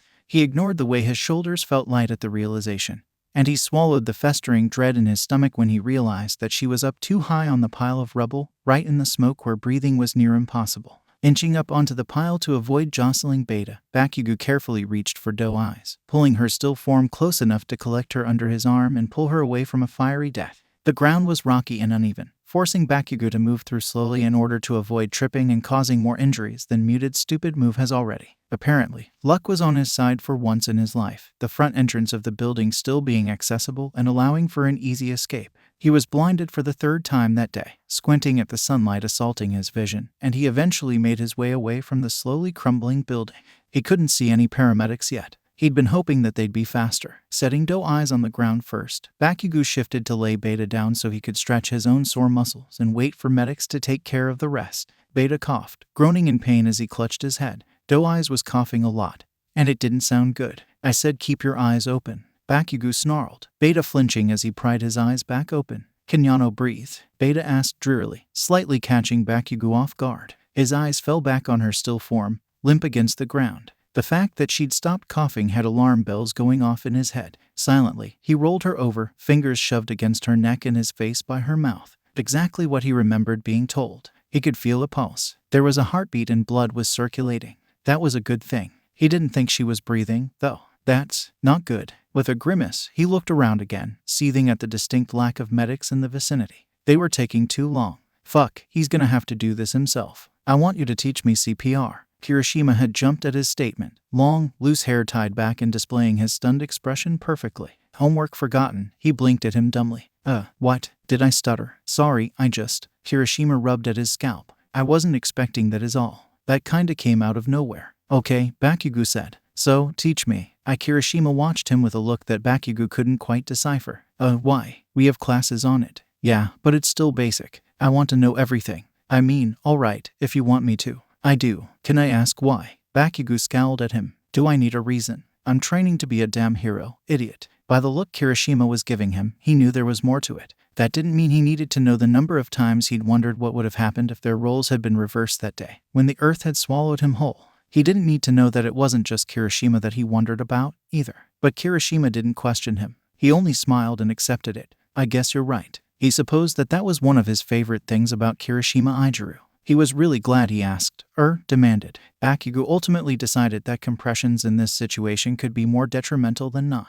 Her heart was still beating and he didn't know the extent of her injuries. For all he knew, he could end up shoving a rib into one of her lungs. So he made sure she was flat on her back and tilted her head, plugging her nose and blowing air into her lungs. Her lips tasted like soot. Ignoring any sound that came from Beta, Bakugou went between checking her breathing and breathing for her. This went on for what he assumed was less than a minute before she started coughing, her voice hoarse and clogged. Bakugou immediately rolled her to her side, grimacing as she coughed and hacked, forcing air to go into her lungs and keep her alive. It didn't last for as long as he would have liked. Soon enough, she couldn't breathe again, forcing him to go right back to it, blowing air into her lungs. Because he was a hero, damn it, and heroes save to win. Win to save. And there's the problem. You're getting better at it. But rescue's still really important in heroics. It's kind of the point even. Yeah, Zero. He gets it. He got her breathing again by the time paramedics finally arrived. Recovery girl hot on their heels, wiping the sweat from his brow. Bakugou finally stood, stretched his tired limbs, and turned towards the nearest ground Beta exit.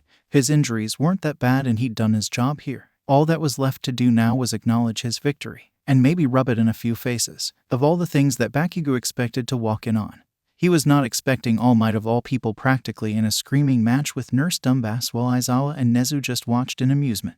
Deku was also there for some reason. Ew, Dumbass suddenly screeched, pointing her finger dangerously at Bakugou. You tried to kill my students, you maniac. The hell are you talking about? Bakugou questioned incredulously. He glanced at Aizawa. What's her problem? I've been asking myself that question for the last decade or so. Aizawa responded, rolling his eyes. Calm down, tinnitus, All Might practically demanded. You are being hysterical and your arguments have no merit. Please, stand down. What do you mean, no merit? That boy's a demon. She screamed, and deflated or not, Bakugou was impressed that she had the gall to scream at All Might like that at all. Hirotori almost fell to his death. The Hitonaris are both traumatized for life. Tatino and Rikio were concussed. And don't even get me started on Yano. You are literally housing a villain right in your very walls and no one's batting an eye. A killer in the making. Ship him off to Tartarus or so help me. I will reveal this institution for what it is. Bakugou felt something ugly twisting in his stomach, but he buried it. He refused to let some wannabe hero's opinion get to him. All Might, his face actually turning red, was about to retort when Nezu cleared his throat. If I may offer a rebuttal. He walked to the center of the room with practiced confidence, a smile on his face. It was because of Bakugou that Kurotori didn't fall to his death. It was because of Bakugou that Rikia and Yano didn't burn alive. And it was because of Bakugou that Yano can breathe again, in case you weren't watching that fantastic performance just now. In the case of Tatino, there was no telling where he would have landed, but if he'd wanted to, Bakugou could have launched him off of the building, but he didn't. He used the necessary amount of force. He didn't actually hit Nari head-on with that attack of his. He didn't use that much power to knock out Akasako. And the particular force that he used against both Kiga and Mizukami was justified. In the end, the only person who endangered anyone's life was Shintani. But you have no argument. I see no evidence of excessive force, only of MCH's poor teaching skills and excessive leniency. Bakugou was given a role to play and he followed through. Meanwhile, the ease of defeat and the amount of abandonment and cowardice that I saw from your students was just embarrassing. I'm sure that all of Musutafu would agree with me. Nurse Dumbass's face was turning purple as she glared up at Aizawa. You set me up for this, you son of a bitch. You agreed to my terms, Aizawa said coolly. Theoretically, 10 heroes in training should be able to beat one. This only proves that the Musutafu Conservatory for Heroics has no merit. You have no merit, just like your argument. It really was a poor showing. Nezu sighed. You even cheated and lost so miserably. Bakugou raised an eyebrow at that while Nurse Dumbass blanched. Aizawa smiled his weird-ass smile. Problem child, if you would. Deku, expression mostly blank with a hint of disappointment, pulled out one of his notebooks and skimmed to a particular page. Civilian name, Kyoya Inami. Hero name, Tinnitus. Quirk, Tinnitus. Her quirk causes ringing in her opponent's ears, and it seems that the closer she is to the target, the louder it gets. Her range is incredible, as the distance where she can only cause a light ringing is approximately half the distance that the human eye can see before it is affected by the curvature of the Earth, which suggests that her maximum range is theoretically estimated at approximately 9 to 11 kilometers. Within 100 meters, her quirk can cause mild to severe migraines. Within 25 meters, she can cause loss of consciousness. From what I've observed, her quirk does not require eye contact, though it has a stronger, longer-lasting effect when her target is directly in her line of sight. At this time, whether or not she can activate her quirk through screens is unknown. Bakugou found himself actually speechless as Deku closed the notebook with a slap of finality and held it against his chest, bouncing on his heels in a nervous motion. Aizawa's eyes bore into Dumbass. Midoriya here caught onto you rather easily. I wonder how many others realized what happened. I'm sure there are plenty of journalists who would absolutely love to hear about how a licensed hero and teacher sent her top 10 students against just one of ours and even broke the rules in order to win, only to be completely and utterly destroyed. While Nurse Dumbass continued to scream and holler, Deku made his way over to where Bakugou was standing. Hey, Kaken, I think we should leave the rest to Aizawa-sensei. I'm sure he has everything under control, and Recovery Girl will get mad if you don't get yourself healed. I didn't ask for your opinion. Bakugou mumbled harshly, glaring at his feet. In all honesty, he kinda sorta maybe agreed with Deku, but like hell he was telling him that. I wanted to spar a bit while class is still in session. Anyway, Deku only smiled, like the twerp somehow saw right through him, and followed him out of the door, completely ignoring the wild screaming behind them. She didn't deserve their attention. When Class 1 finally entered Ground Beta, most of them dropped their basic self-preservation instincts in their desire to smother Bakugou in a giant group hug. But the first person that Uraraka ran to was Yano. She sat with Rikia off to the side, a heavy blanket around her shoulders as she held an oxygen mask against her face. Both of them were healed, but Yano's lungs were probably still kind of messed up from the smoke and Rikia was trying to wash the blood out of his hair. Uraraka was gentle as she leaned down and wrapped her arms around the poor girl, tightening her grip as she began to cry. She almost died. The poor thing would probably be traumatized. Bakugou somehow escaped his classmates' collective hold, storming over to where the three were sitting so that Recovery Girl could deal with his injuries, which basically came down to cuts and scratches that they didn't want getting infected. Bakugou. Yano spoke up, Bakugou's sharp eyes landing on her form and making her flinch. You were really cool, and thank you for saving me. She bowed towards him, her eyes sparkling with adoration. Bakugou looked slightly annoyed, but nodded in acknowledgement regardless. Rikia suddenly stood, catching everyone off guard. I'd also like to say something. Bakugou's expression fluidly changed from his normal scowl to an angry snarl, but Rikia didn't waver. First off, I also want to thank you for saving Yano's life, as well as mine.